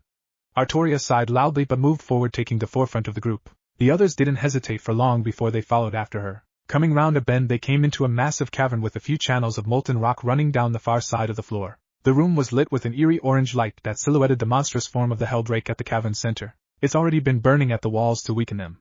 It's close to finishing its incubation. Naruto advised, causing the group as a whole to steel their resolve. Be alert for the Reavers. Naruto, how do we kill it? Urza asked. Remember that mutated worm from our initiation? Naruto asked. Mordred, how many high explosive rounds do you have? The heat won't do anything, but the explosion itself, if it's big enough, should kill it in one blow as long as it's from the inside. Oh, that's great. So who exactly is claiming inside the giant killing machine? It's not gonna be me, Mordred said as she crossed her arms. How many? Naruto demanded. Well, only 3, but I got 4 frag that could help, Mordred answered. More than enough for detonating inside it. Let me see them, Naruto said, holding out his hand behind him while still focused on the Heldrake in the center of the cavern. After a long pause of not being handed the explosives, he turned to see his 3 teammates staring back at him from behind the face plates of their armor. What are you doing? He asked. That's what we want to ask you, Urza said with a harsh bite in her tone. Lecture me after we stop this thing from living up to the title Colony Killer. Naruto growled as he snatched the explosives from Mordred. There has to be a safer way. This whole idea is nuts, Artoria pointed out. It's the best we have with what we've got, Naruto insisted. You trust me, right? The silence he got from the 3 women was deafening. He sighed heavily at their response, or rather lack of response, and set to work prepping his explosives. Whether the girls wished to accept it or not, this was best scenario possible. We trust you, Naruto, but Mordred was uncharacteristically lost for words. We will be talking about things after this mission. You can bet on that, Urza said with heat in her voice. She was very clearly not happy at the moment. She couldn't do anything about it though, and that lack of control bothered her even more. Slowly the team separated.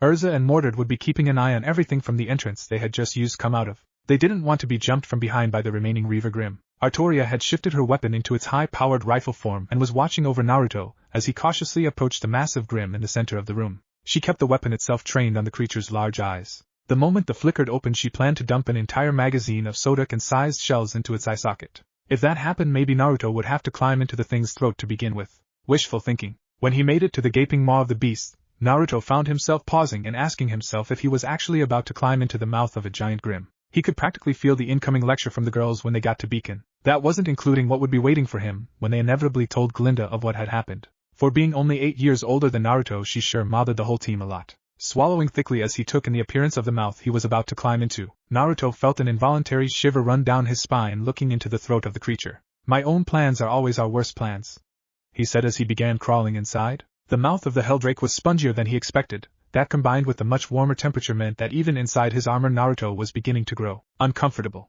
Crawling further and further, and he could tell the creature was beginning to stir from his intrusion. Fuck, gotta be quick, he thought aloud, letting the rest of the team know things were starting to become a problem. Plant your bomb and get out, Urza ordered. No argument here, Captain, he replied as he wedged the improvised bomb between the gland that produced the fuel for the Heldrake's molten breath and a collection of muscles that worked the creature's lower jaw. I sure hope that holds, he mentally worried as he slowly backed out of the creature's mouth, only for the temperature to suddenly spike to actually painful levels. It's waking up, Artoria called over the comms. Naruto, get the hell out of there.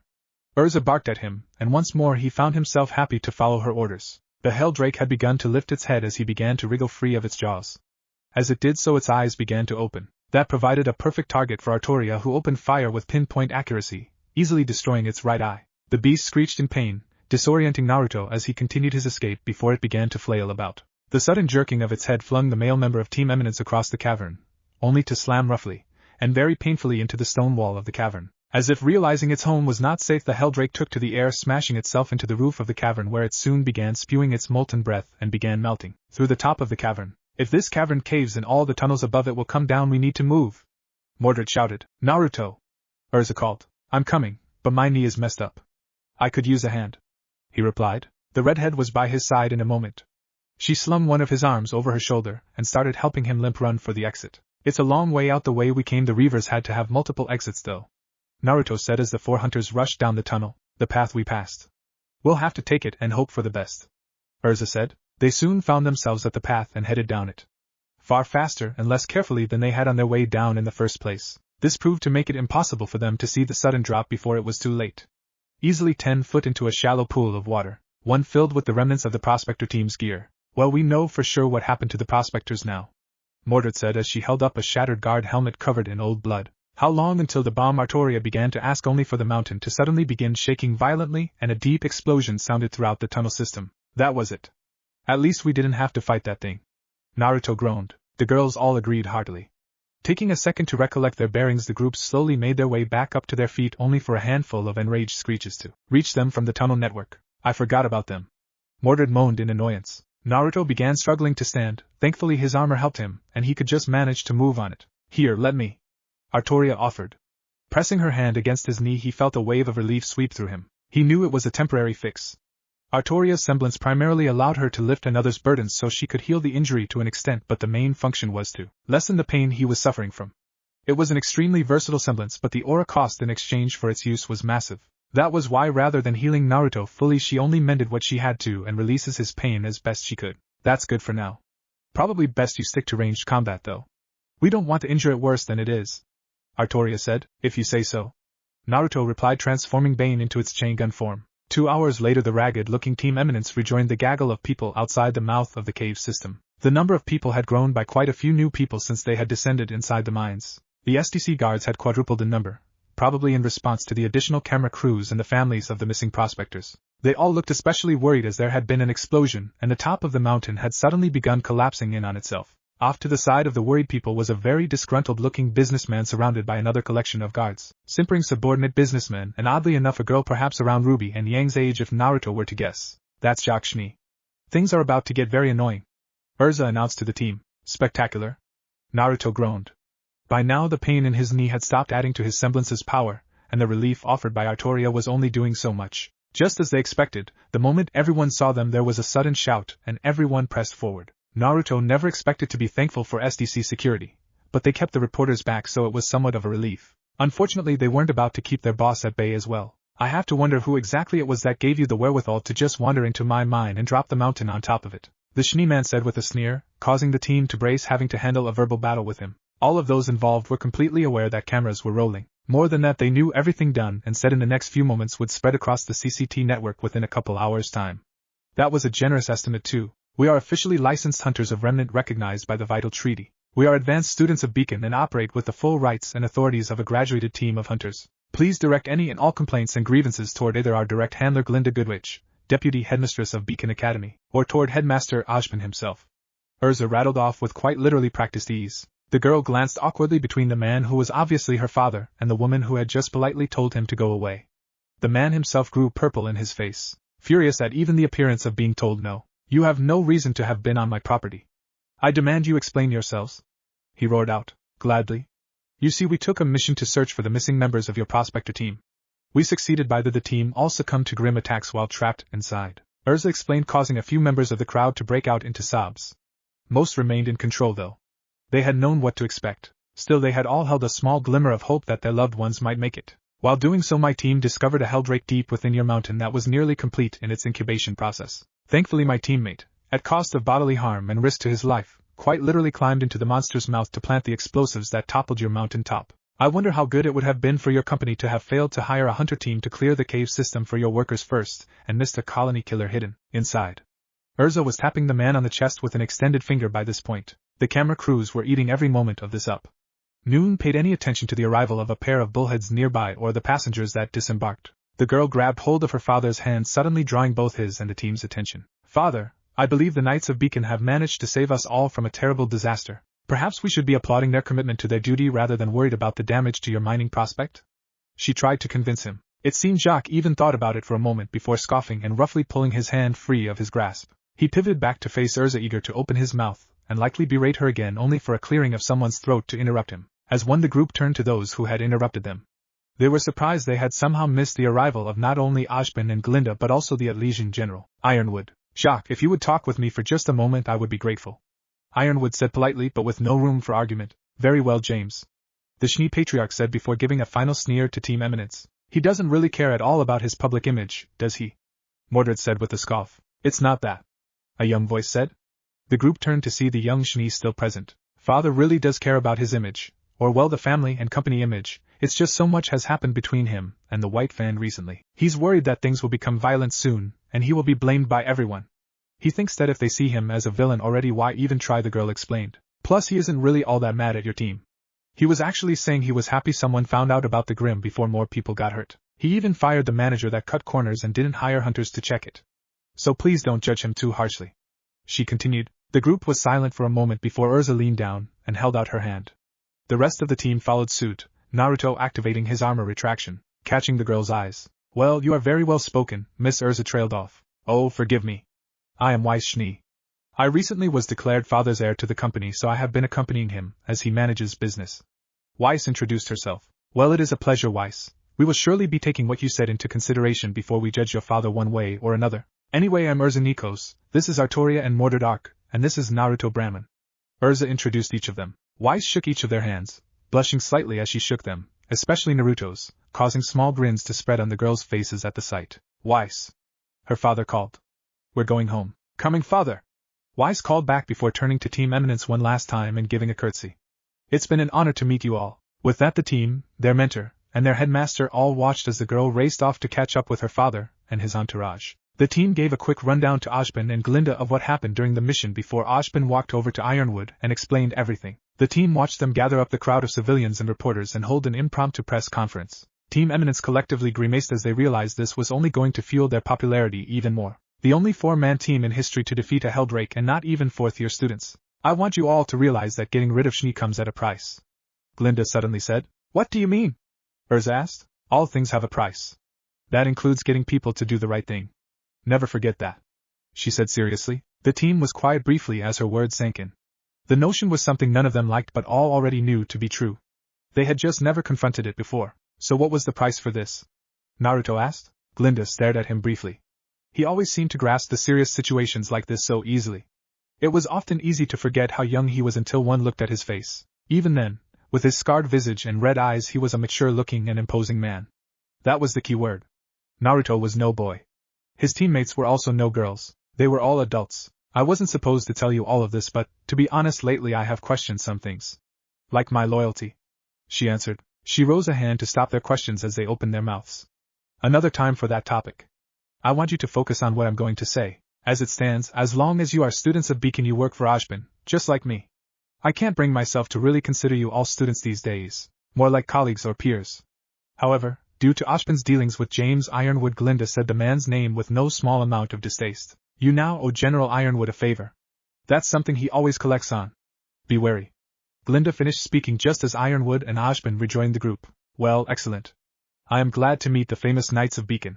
No doubt Glinda here has been telling you all about me. Ironwood introduced while politely shaking the hands of each member of the team. Another time, James. The team needs to receive medical care and get some rest. They have been through quite the ordeal. Ashbin said as he ushered the team and Glinda away. Of course. Just remember what we spoke about on the flight. Ironwood said. There was a small hint of a threat in his voice. I have been accused of many things, James. Never have one of those things been forgetful. Ashbin simply replied with no change in voice or demeanor. With that, the group bound for Beacon departed. All of Team Eminence looked forward to some time to recuperate from the ordeal of their mission. Sadly, it would have to wait until after Glinda finished hauling them in to be fixed up at Beacon's infirmary. Knights of Beacon slay dragon. It wasn't even a dragon-type Grim. Naruto complained as he adjusted the pressure wrap on his knee. It was pretty much a dragon. Mordred said with a laugh from her bedside desk where she had read the article title out loud. Not even close. Dragon Grim are seen maybe once a century, or more. They can level cities. We would have had no chance. Naruto corrected as he tested his leg out to make sure the wrap wasn't too tight. I'm with Mordred on this one actually. Artoria threw in her opinion from where she lay sprawled across Naruto's bed behind him. Why are you on my bed? Naruto asked, only to be ignored as Mordred's amused cackle drowned out his words. See, Artie even agrees with me, and that pretty much never happens cause she is spiteful. So that means I have to be right. Mordred crowed. Urza, you gotta tell them it was in no shape or form a dragon? Naruto asked. Urza hummed as the rest of the team looked over to where she sat cleaning her swords at her desk. Well, it breathed fire, could fly, and looked kinda like a lizard. I think I have to agree it was pretty much a dragon.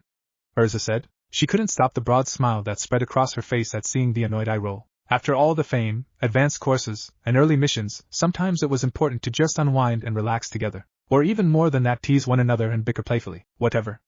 I'm just saying that whenever Vale gets attacked by a dragon and the whole country is looking at us expecting us to handle it, remember that I told you so cause I probably won't live long enough to tell you myself. Naruto said as he began circling the room. The girls watched as he tested out the leg to make sure everything was working fine. The medical technology of Remnant was advanced enough that a busted knee like Naruto's was a relatively minor operation. The damage wasn't too extensive thankfully, and he would be fully functional soon enough. That being said, after taking nearly non-stop missions lately, the last few weeks of nothing had been a bit of a drag. That is to say it had been for Naruto. His teammates had to disagree. They were happy for some peace and quiet for it. Then again they hadn't been cooped up in bed or on crutches for the last couple weeks either. Back in action. Naruto cheered lightly, getting a groan from Mordred. What? Aren't you ready to jump into some missions as well? He asked. I guess, but we have been going and going and going. I want to relax. I even put in for a temporary release to visit my family. Ashbin denied it though, which feels like bullshit because he lets us run off on crazy dangerous missions but not go see the folks. Mordred complained. Artoria nearly slapped her palm to her forehead at her sister's insensitivity.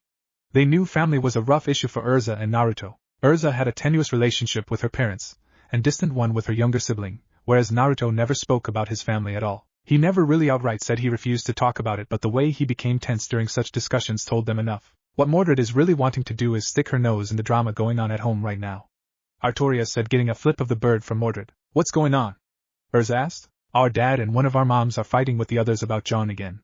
Mordred said easily. That was another difference between their families. Well, at least with Erza's. Naruto supposed at one point his family had been the same. Plus in the wilds he noticed it was a pretty common practice due to the frequent deaths leading to parents needing someone to watch over their children. That practice of course being polygamy. Uther Arc had no less than 5 wives, for now due to a grim attack roughly 6 years prior. He also had 8 children. Only one of which, the youngest, was a son. John. The Arc family was an old traditional frontier family in Vale.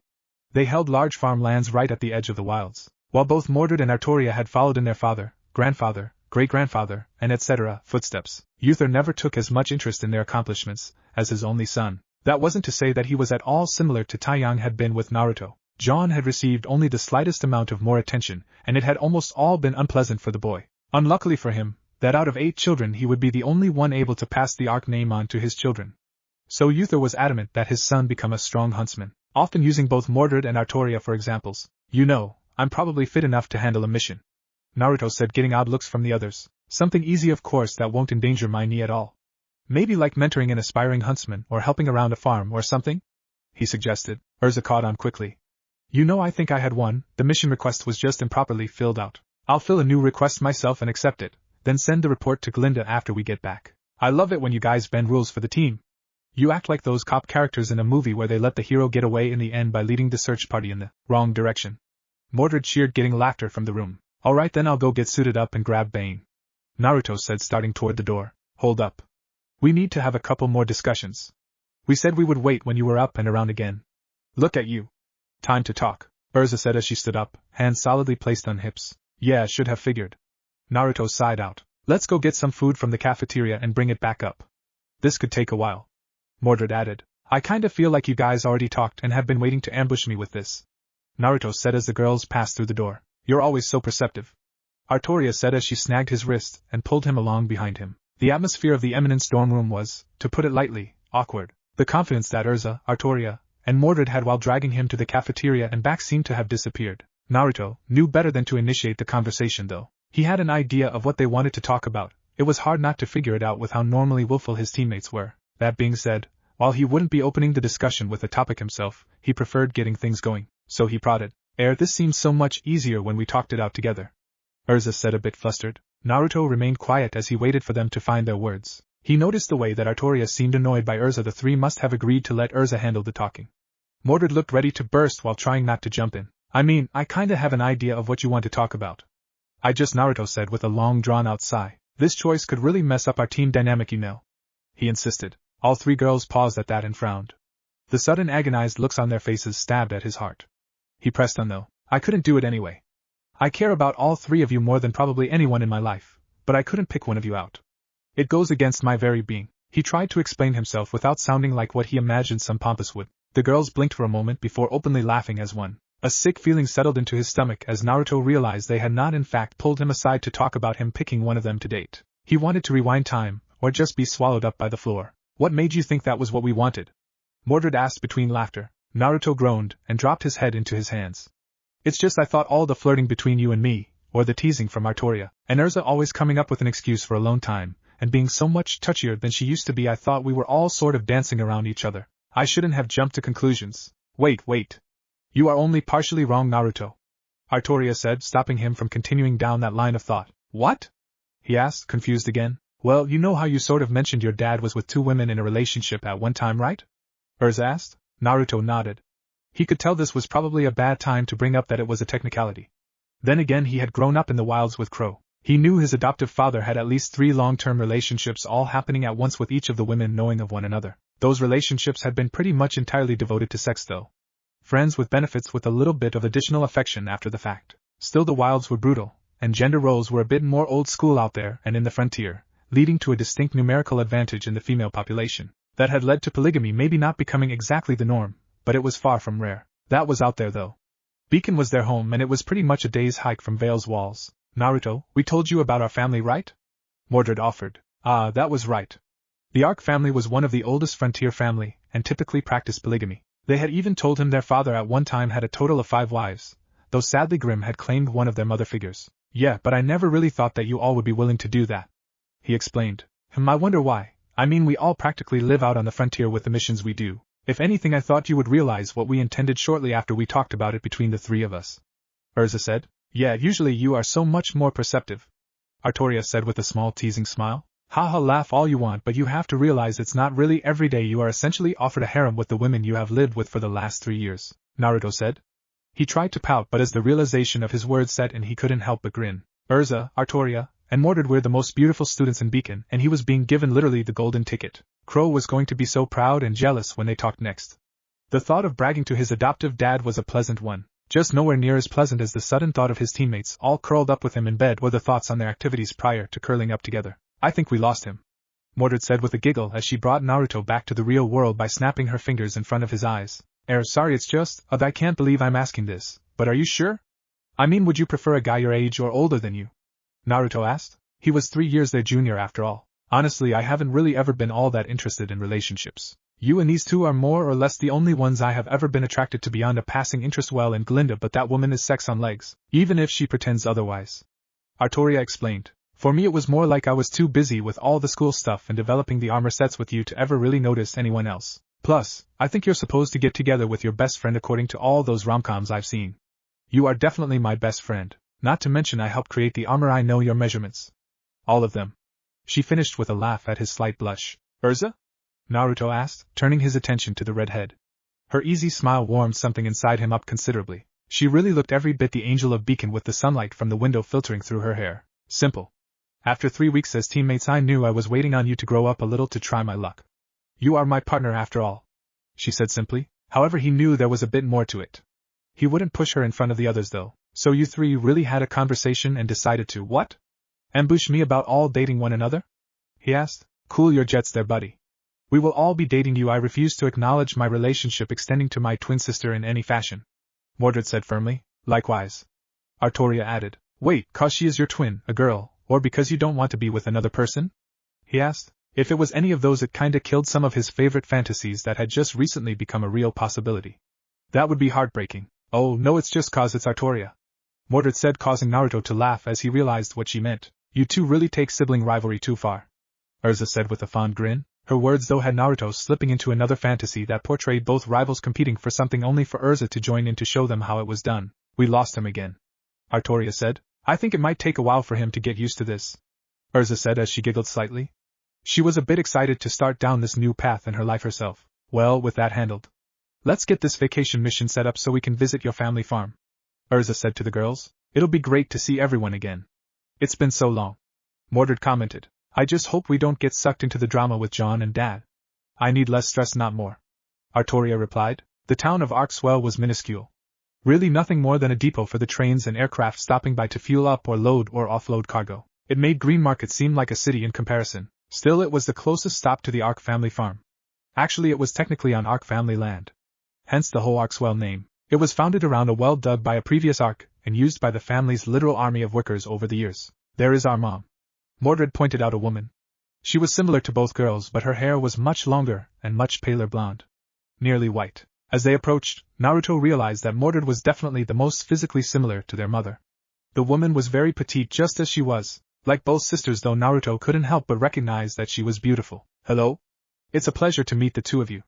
Not just because of the game you all have now, I am happy to meet Artoria and Mordred's teammates, the woman said as they shook her hand, and their 2 daughters lightly hugged her. The pleasure is ours. I'm Urza and this is Naruto. The team leader introduced. I know, dear. Morty and Artie have told me a lot about you too. Including a certain new development, she said with a smile, causing Urza to blush faintly while Naruto struggled to keep his own blush in check. Mom. Mordred hissed. Oh, fine. Just so you know, from everything they told me, you have my full support, and I haven't told anyone else in the family yet, she said as she began to lead them toward her vehicle. I'm Morgan, mother of these 2 little troublemakers, she said as she bumped hips with both of her daughters, causing Mordred to whine about this trip actually being a terrible idea and Artoria to sigh, taking up the rear as everyone began climbing into the car. Naruto and Urza shared a small smile as they planned to enjoy this time to its fullest. Despite already being on the Ark family's lands, it was a pretty lengthy drive back to the estate itself. The actual manor was much closer to the border of the wilds than Ark's. The trip gave the Ark twins to catch up with their mom and Naruto, and Era to get to know the woman as well. I know why you wanted to come out so suddenly, Mordred.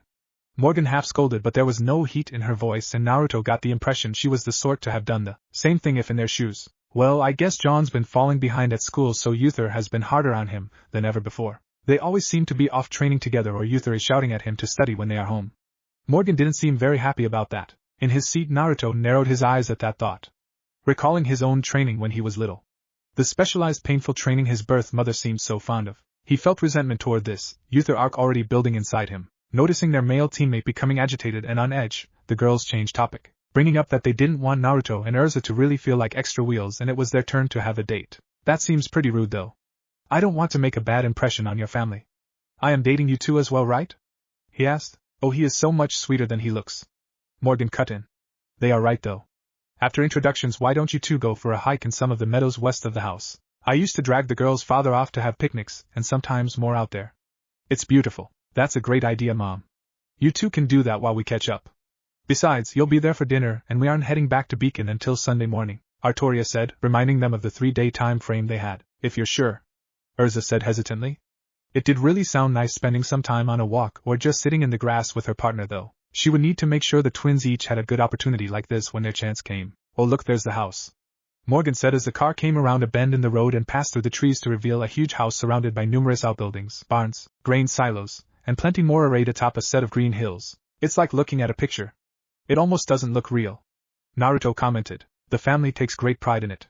Generations of Arks have called these hills home. Before the Kingdom of Vale was even an idea, the Ark family ruled this land here, Morgan said, sounding a bit like a tour guide. Impressive, Naruto commented as the car began to slow and pulled through an old gate and up the final stretch to the circled driveway of the manor. While Naruto took in the sights, Artoria pulled Mordred and Urza close enough to whisper, while out with him, try to figure out what spoiled his mood a moment ago. We need to try and start helping him through things if we make it as a relationship.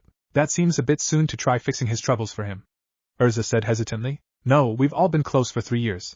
Just because we only just started being more doesn't mean we just started to care. Find out what's wrong and we can work together to help him, Mordred argued. All right.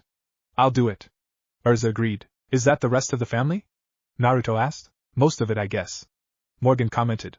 Let's get you all introduced. The group climbed out of the car and Naruto and Urza could stop their laughter as girls who were obviously their teammates' sisters charged them and wrapped them into a group hug.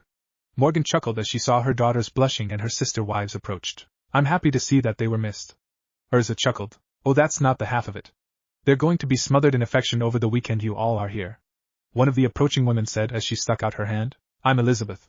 Saffron is mine, the little one wrapped around Artie's hips. I'm Matilda, Gwen and Bridget are mine, the second woman said as she pointed out the 2 more reserved daughters who stood a little more beside the group hug than actually part of it. Their bright eyes and big smiles said they were extremely happy to see their sisters all the same. And I'm Vera. Mine is Isabella, the last woman introduced as she pointed out the single sister with darker hair. It was still blonde but it neared brown while her sisters were all much lighter shades. Where is Bargist? Morgan asked.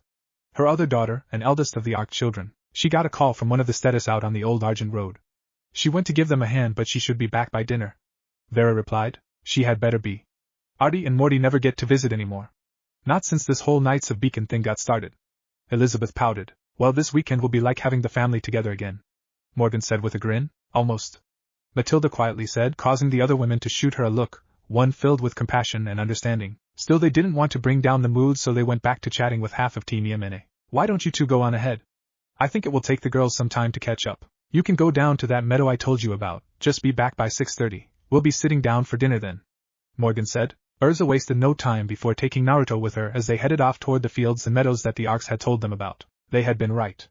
Hiking through the area, just the two of them. It was extremely nice. The weather was perfect and both of them really enjoyed the atmosphere that the fresh green grass and handful of wildflowers managed to help produce. The pair simply walked and enjoyed the sound of wind and the occasional bird. Gradually they began to talk. Comfortable, the conversation just slowly built naturally, and they calmly enjoyed one another's company. It's just so peaceful. No feeling of grim waiting around every tree and no busy city noise. Just nice. Urza said, taking in a deep breath. Yeah, it is. I think we needed this more than we realized. The missions aren't that bad, but now even between missions there's not really a break. Those vultures never leave us alone, Naruto said, referring to the never-ending fans and paparazzi. Urza nodded. She hummed before realizing she kind of wished Artoria and Mordred were with them.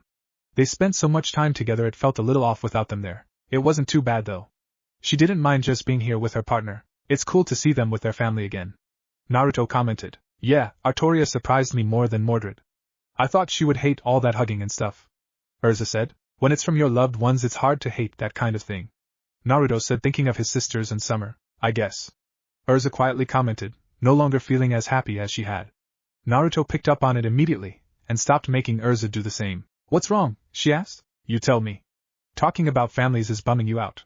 I know we never really talk about them ourselves, but maybe we should, he said. Urza stared into his ruby-colored eyes as they stared right back before she finally sighed and nodded. You know, neither of us like to talk about our families, but I think it's time we finally started opening up a bit.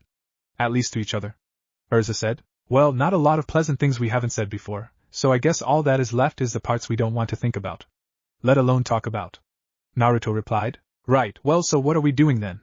Urza asked. You are avoiding the topic, Naruto said with a nod. Guilty. She sighed. Fine, where do I start? Wait, why am I going first? Ladies first or age before beauty, take your pick. Naruto joked, getting her to chuckle. Okay, she said. Urza, stop stalling.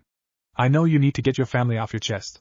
Let me help a little bit, Naruto said a bit more gruffly at first before shifting his tone to a soft, tender one. Help how? She asked. Simple. We've been partners for 3 years. I used to think that I knew you better than anyone. Already anyone besides your parents or other family. I noticed how you avoid talking about them. Like you are trying to imagine they don't exist but also hate that. I don't know, it's just an odd thing I guess. Like you are looking for belonging maybe? Naruto said, drawing on all he knew about her. Every past interaction, every conversation, every memory at his disposal. Urza stared at him shocked. She couldn't believe how much he had managed to understand her without her ever directly bringing it up. No more than that, with her actively avoiding the subject he had all but hit the nail on the head.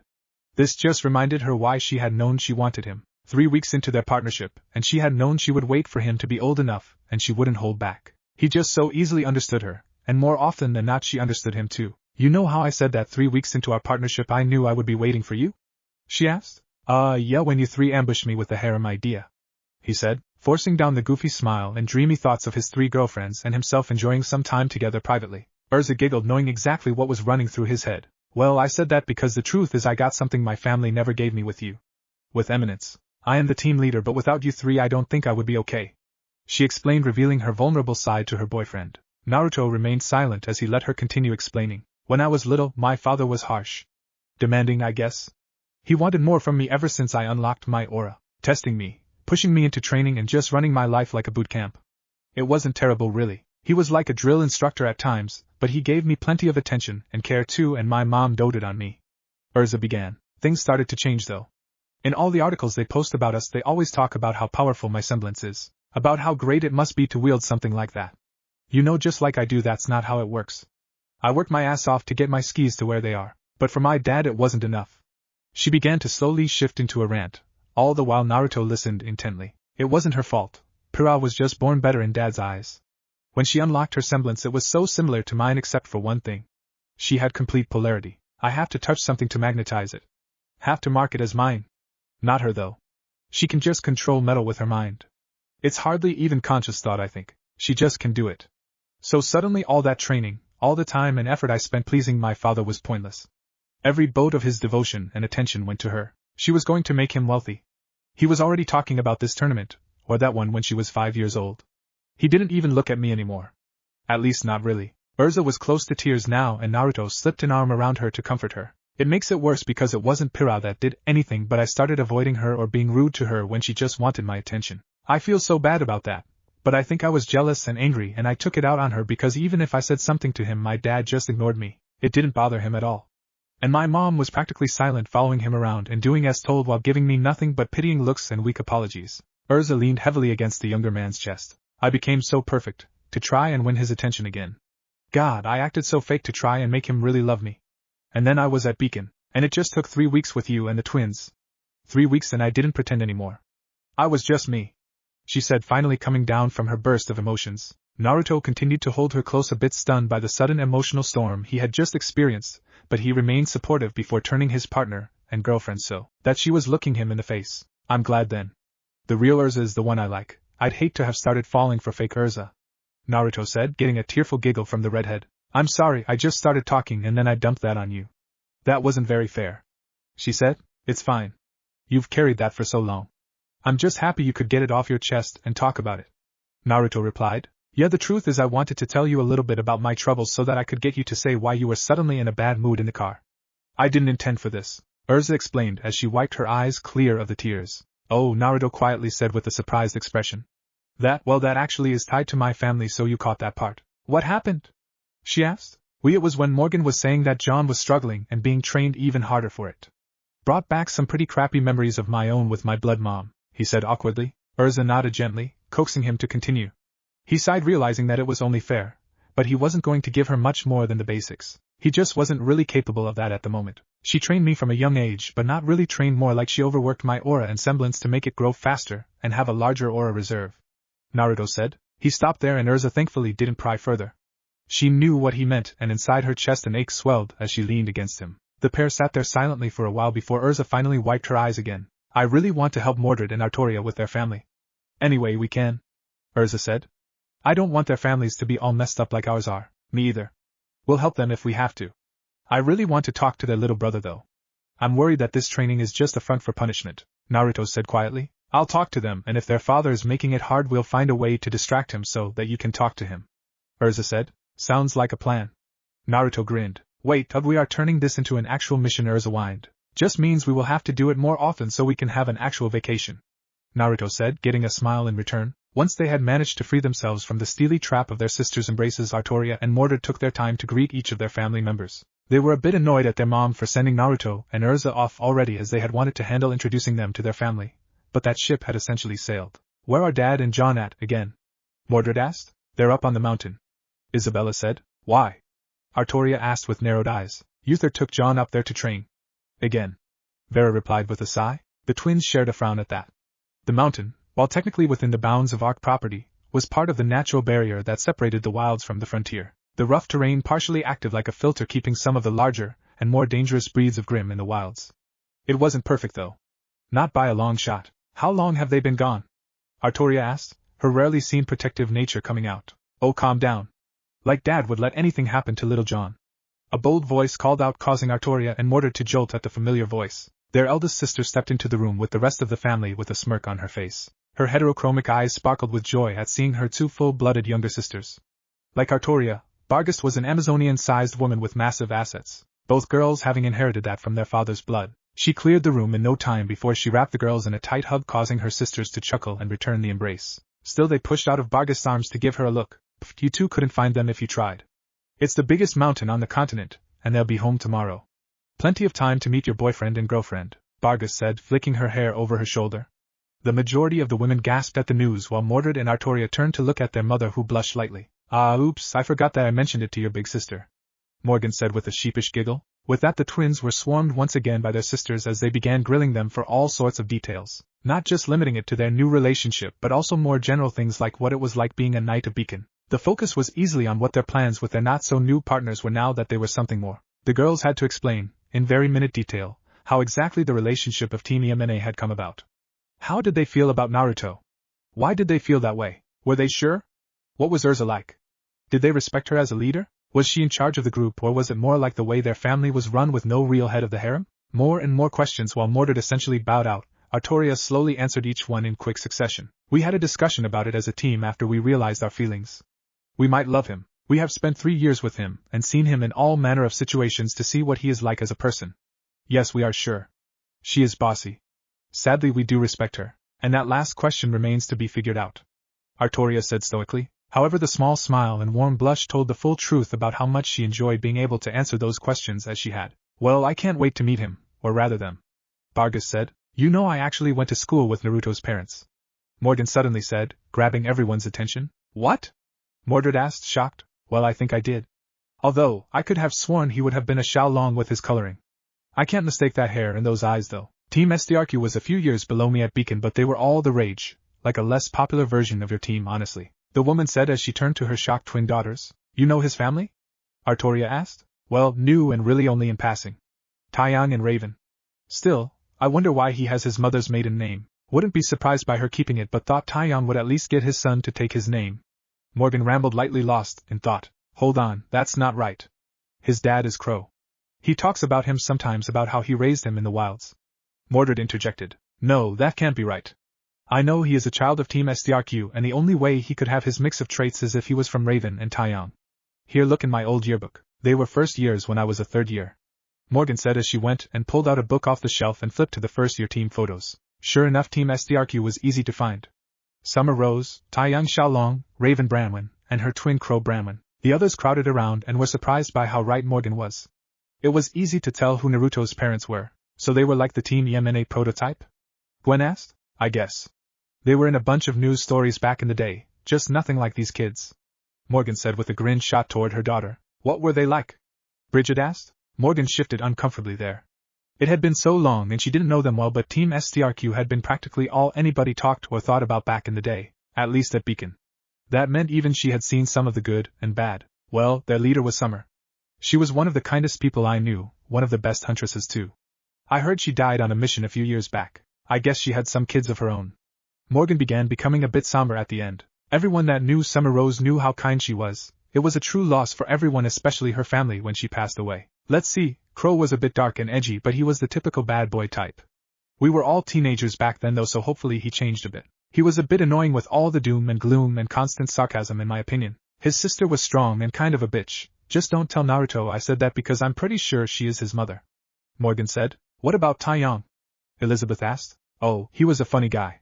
Seemed nice enough but didn't seem to really care about much other than trying to get under Raven's skirt. Morgan said with a shrug. Morgan! Matilda scolded. Oh please, the youngest here is Isabella and she is 14. If she doesn't know that sort of thing already, then she is about to enter high school, the most naive teenager I have ever seen. Morgan said, causing her stepdaughter to blush. I swear Naruto said Crow was his dad. That's the guy I've seen in pictures too. Mordred said, tapping on the image of the younger Crow. That just doesn't seem right. We can always ask, I guess. Morgan mumbled. When Naruto and Urza had returned, they had been led into the dining room and sat down at what amounted to a giant table, which was understandable as the room descended into chaos. Neither Naruto nor Urza were really prepared for such an event. Their families had been small, and eventually pretty distant. This mess of a half-dozen conversations and hectic atmosphere was a bit of culture shock, one that had both of them grinning from ear to ear as the Arc family seemed to welcome them with open arms. Once again they were introduced to each of the twin sisters and mothers. Bargus easily struck the most memorable introduction as she roughly shook both Naruto and Urza's hands, surprising them both with her strength. Clearly, while she was not a huntress, Bargus had some form of training. They met the whole family properly this time. Barring of course Uther and John. Evidently out on some more training. The thought set Naruto a little on edge once again, but with Urza there to quickly snag his hand from beside him. It kept him grounded, which he needed, especially when the conversation turned to getting to know Naruto and Urza better. It only got worse when Morgan revealed to have been a former Beacon student herself. We were trying to figure out exactly who your parents were. I know they were members of the team. Are Raven and Taeyang your mom and dad? Morgan asked, not knowing Naruto well enough to catch that he was becoming uncomfortable. Mordred and Artoria looked over at their teammate with sorrowful glances. They felt a little guilty. They didn't intend to walk Naruto into some sort of conversational ambush, still they wanted to know more about him. They knew he disliked talking about his family, but it should be fine just answering some basic questions. Right. Naruto cleared his throat roughly but decided he had to answer. Raven and Taeyang might be biologically my parents, but my mom and dad are Summer Rose and Crow Brahman. Realizing they had wandered into very sore territory for the blonde boy, the group turned the conversation to another topic. After slowly recovering from the uncomfortable moment, mostly by focusing on the previous missions that the team had gone on, the conversation got back into the swing of things. As they neared the end of the meal, Naruto chose to bring up the missing Arc sibling. So you mentioned that John had been struggling in school and in training. What is the problem? Naruto asked, mainly Morgan, but to anyone willing to speak. The mothers and older sister each shared a look with one another before a few sighed. Ever since his mother was killed in a grim attack, he's had trouble, Elizabeth said. If you asked me, I'd have to say watching him train and study, it's like his heart just isn't in it, Morgan added sadly. With another somber note in the conversation, and dinner effectively over, the Ark sisters led their guests to their rooms for the night, and let them bed down for the night. None of Team Yamane had slept well the night before. 3 years of sharing a small space together had made any time they were separated and vulnerable, like when sleeping, uncomfortable for them. Sure, there had been times when 1 or 2 of them were separated, but last night they were alone in their rooms. It felt wrong. At least Uther and John had returned before breakfast even began, and the awkward greetings between them were helped along by eggs, toast, and bacon. I'm surprised you are here. I made it clear to Ashbin I wanted you two to focus on your careers. We have things handled out here. That's why I told him to deny your request for leave. You're needed out there fighting the Grim, not checking up on your baby brother, Uther said as he tore into his meal. He was a bear of a man with several scars similar to Naruto, as well as short, well-maintained blonde hair. He got the mental image Naruto had managed to form in his mind, while sadly John managed to fit just the same. The kid was only 12 but was at least tall for his age. Sadly that seemed more of a hindrance, as the extra lanky nature of his limbs made him clumsier than he was naturally, which sadly was very clumsy. He moved awkwardly and somewhat shyly, making Naruto realize he was very much an introvert. A bit surprising since practically every other member of his family embodied extroverts. Realizing this was a chance for their male teammate to try and interact one-on-one with John, the female members of Team Yamane began their job of distracting Uther so Naruto could grab the kid and talk in private. They hadn't really made much of a plan before bed the night before, but when an opportunity presents itself, the Knights of Beacon were talented at taking advantage. Like a switch was flicked, at Uther's words Mordred and Artoria seemed to change into something Naruto had never even imagined. Tears began to bubble up in their eyes and they began to shake slightly, trembling as if they were heartbroken. So you didn't want to see us anymore? Mordred choked out from behind her crocodile tears. We weren't supposed to come home at all? Artoria added, seeming to be equally upset. Uther paused mid-bite as his eyes widened. He quickly realized he had made a mistake as his other daughters and his wives rounded on him with a mix of various degrees of upset expressions. He roughly swallowed his food, but it wasn't fast enough as Morgan led the charge in chastising the man as his family devolved into a shouting and crying mess. Wow. When we convinced Morgan to help, I figured she would just try and set things up, but she really rallied the whole family into helping with this thing surrounding John, Naruto commented. I know, right? They're really supportive of one another, even if they are kind of over the top. Urza added. Yeah, still kinda jealous though, Naruto replied. Same here. The redhead shrugged, before playing her part and flying into the midst of the mess to comfort the twins over dramatically. Urza wasn't actually all that good at acting. Naruto moved over to the other side of the room beside John as they both watched Uther be overrun by the girls. And no, you are misunderstanding. Of course I wanted to see you both. I just wanted to do what was best for you too. Uther tried. Is that why you don't call us? Artoria asked, causing a whole new wave of outrage, this time a little less fake as Uther really could do with calling his girls more often. Hey John, why don't we slip out before this turns into a boys versus girls kind of thing? Naruto suggested, getting the boy to nod as he followed him out of the room. The pair of boys soon found themselves just walking the grounds of the Ark estate. They chatted, a little difficulty at first until Naruto managed to get the boy laughing as they talked about the sight of Uther being surrounded by all the girls earlier. I knew Artoria was a bit manipulative, but it was weird seeing Mordred like that, Naruto admitted. I figured you would know she can be really sneaky too. You guys have been on a team for years now, right? John asked. Well, yeah. We know each other pretty well, but there's still a lot to learn. Not to mention we have only recently started opening up about some more private stuff since Naruto began. Since you started dating? John asked. Yeah. Did they tell you? Naruto asked. Saffron told me.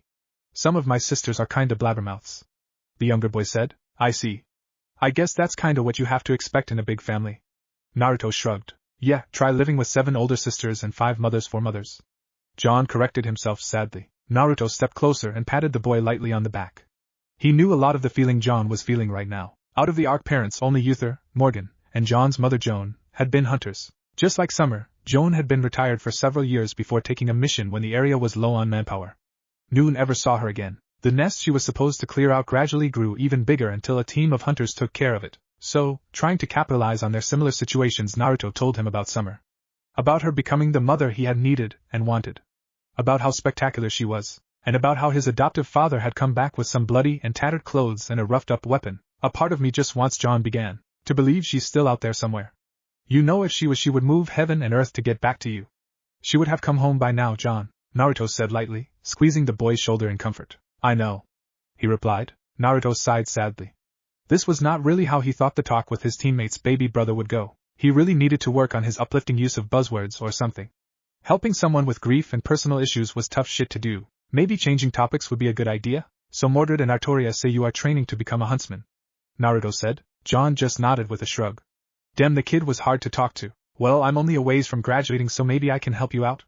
Like I could give you some tips or guidance or something. You never know. It could really help you out, Naruto said awkwardly. That's possible, I guess. Not like Dad is all that interested in teaching me anyway. John grumbled. What? From what I've heard, Uther puts you through the ringer, Naruto says. Where did you hear that? The younger blonde asked. Your sisters and mothers, the scarred boy replied. Gah, no, they misunderstood the situation or something. Dad actually babies me really badly. Yeah, he's hard on me about my schoolwork and yells at me about it, but he never wanted to train me to be a hunter in the first place. John explained. What? Well, he doesn't think it's really necessary for me to be a huntsman. I'll inherit the farm. It's always passed down to the eldest son, even though I think Bargus should be the one to get it. She pretty much already runs it all. John continued. Okay, but what about the training though? Naruto asked. Dad is paranoid that I'll end up like my mom. He just teaches me the most basic things, and then when I mess them up he just has me drill on it over and over. I'm just weak and clumsy, I guess. Most of the training sessions we do is him lecturing me and healing any bruises or scratches I manage to get. He's worse than my mom was when I was little. Just don't tell him I said that, please. John said. I see. Naruto hummed as he began eyeing John in a new light. He realized something straight away. How does he heal you? Naruto asked. Huh? Oh, I don't know. Usually I'm too busy burying my face in my hands so I don't see him being disappointed and worried about me again. John said. Well, I have to guess he uses his semblance to do it. Mordred mentions most arc males do have roughly the same semblance every generation. Something to heal would be very useful, and having your aura unlocked wouldn't hurt either. Naruto commented. Okay? How does that help? John asked. Simple, I am going to help you unlock your aura and semblance. Naruto stepped in front of John and gently placed his hand on the younger boy's chest. There are typically 3 ways someone's aura is unlocked. Most people in the world actually don't have them unlocked and live perfectly fine lives, but the first and most common way of having their aura unlocked was probably the first way discovered millennia ago by ancient humans and faunas. Essentially, a traumatic event occurs that shocks their system into reacting. Naruto said as he began pulling on his own aura. Obviously that comes with plenty of troubles, and like I said, only a small part of the population has their aura unlocked at all. It happens pretty regularly in the wilds for obvious reasons. It can happen even in the cities though.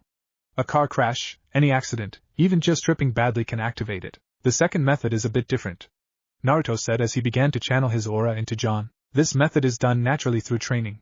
Essentially, you just train until you suddenly are stronger, faster, have a shield, and a superpower. It's the most rare because the only people who can use this method and know that it will work are those from long lines of hunters or tribes of nomads out in the wilds. Naruto continued to explain as John began to gasp for breath as he felt something swirl around him, like wrapping him in a comforting blanket. The second way was technically how I unlocked mine, Naruto said, getting a confused look from John. What do you mean technically?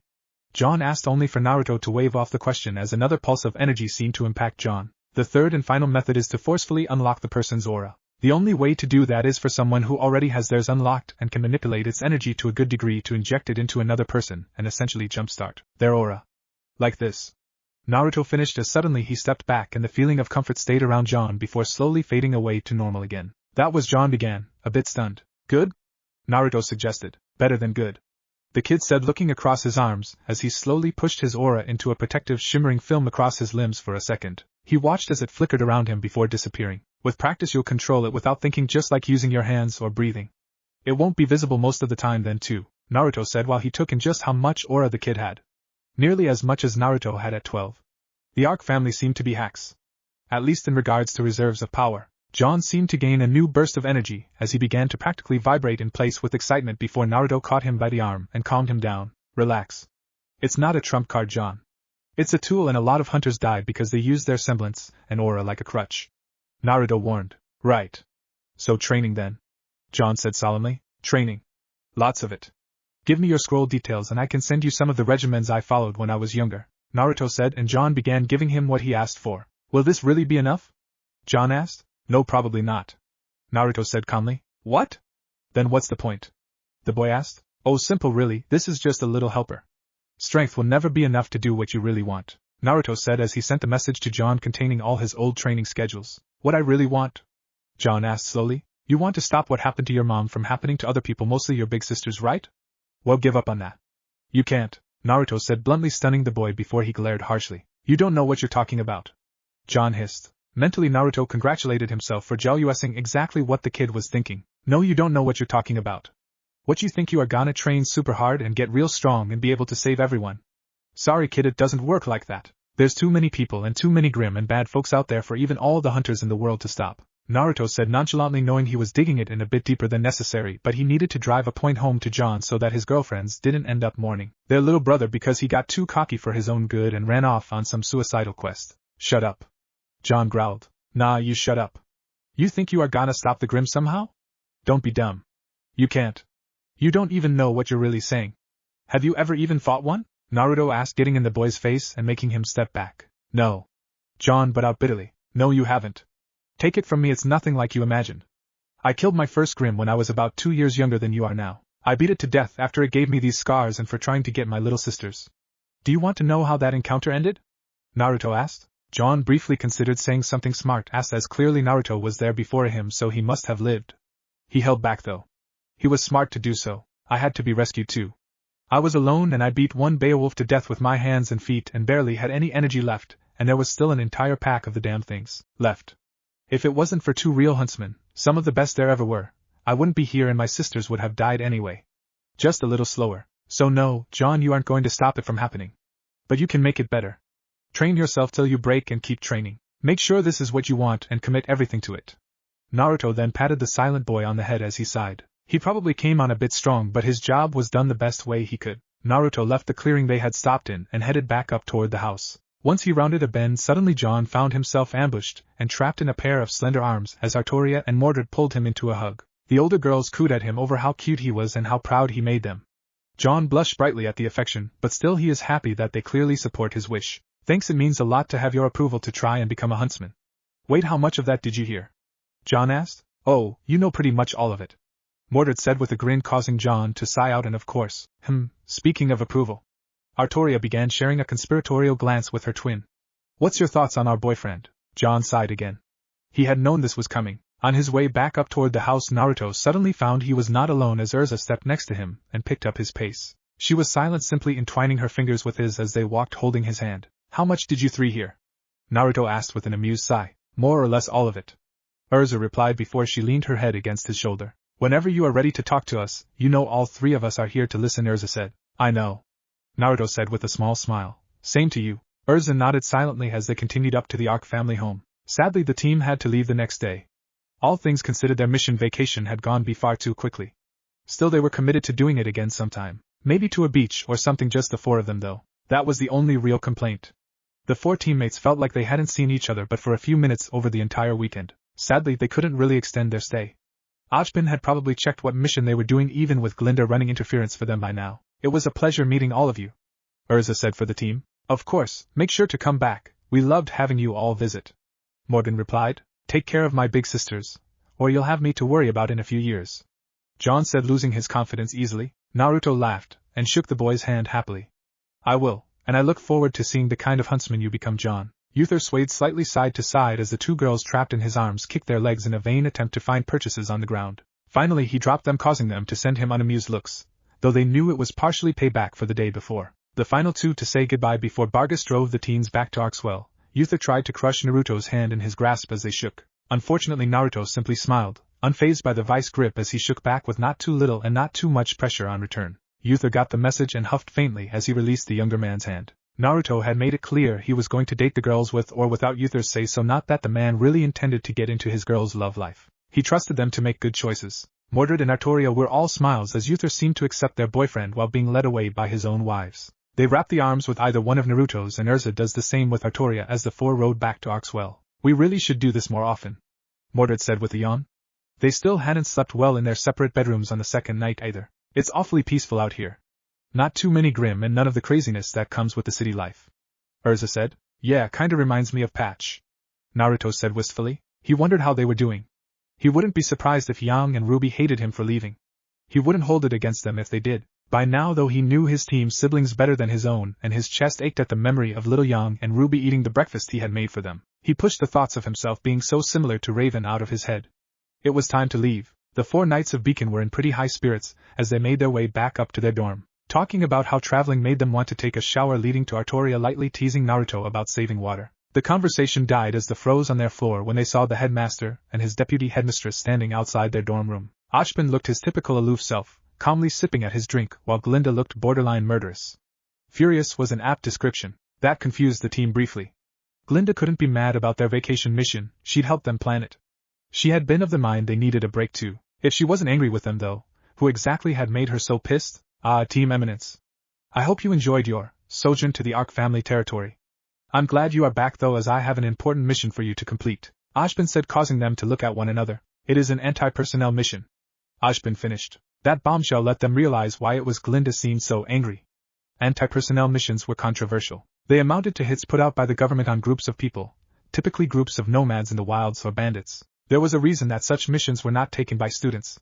It had nothing to do with safety though. What was worse, Ashbin would not have come to their dorm directly if they honestly had any say in taking it. Please follow me to the briefing room, Ashbin said as he started down the hall. Glinda shot the team a sorrow-filled glance before following after the headmaster. The team didn't wait much longer before bringing up the rear of the group, headed back toward the elevator. What if Naruto is Summer's brother RWBY? And thanks for watching my video till the end. If you enjoy this content, then do consider subscribing to my channel, and leave a like if you guys need the next part. Comment down, and thanks for watching the video, and see you guys in the next video.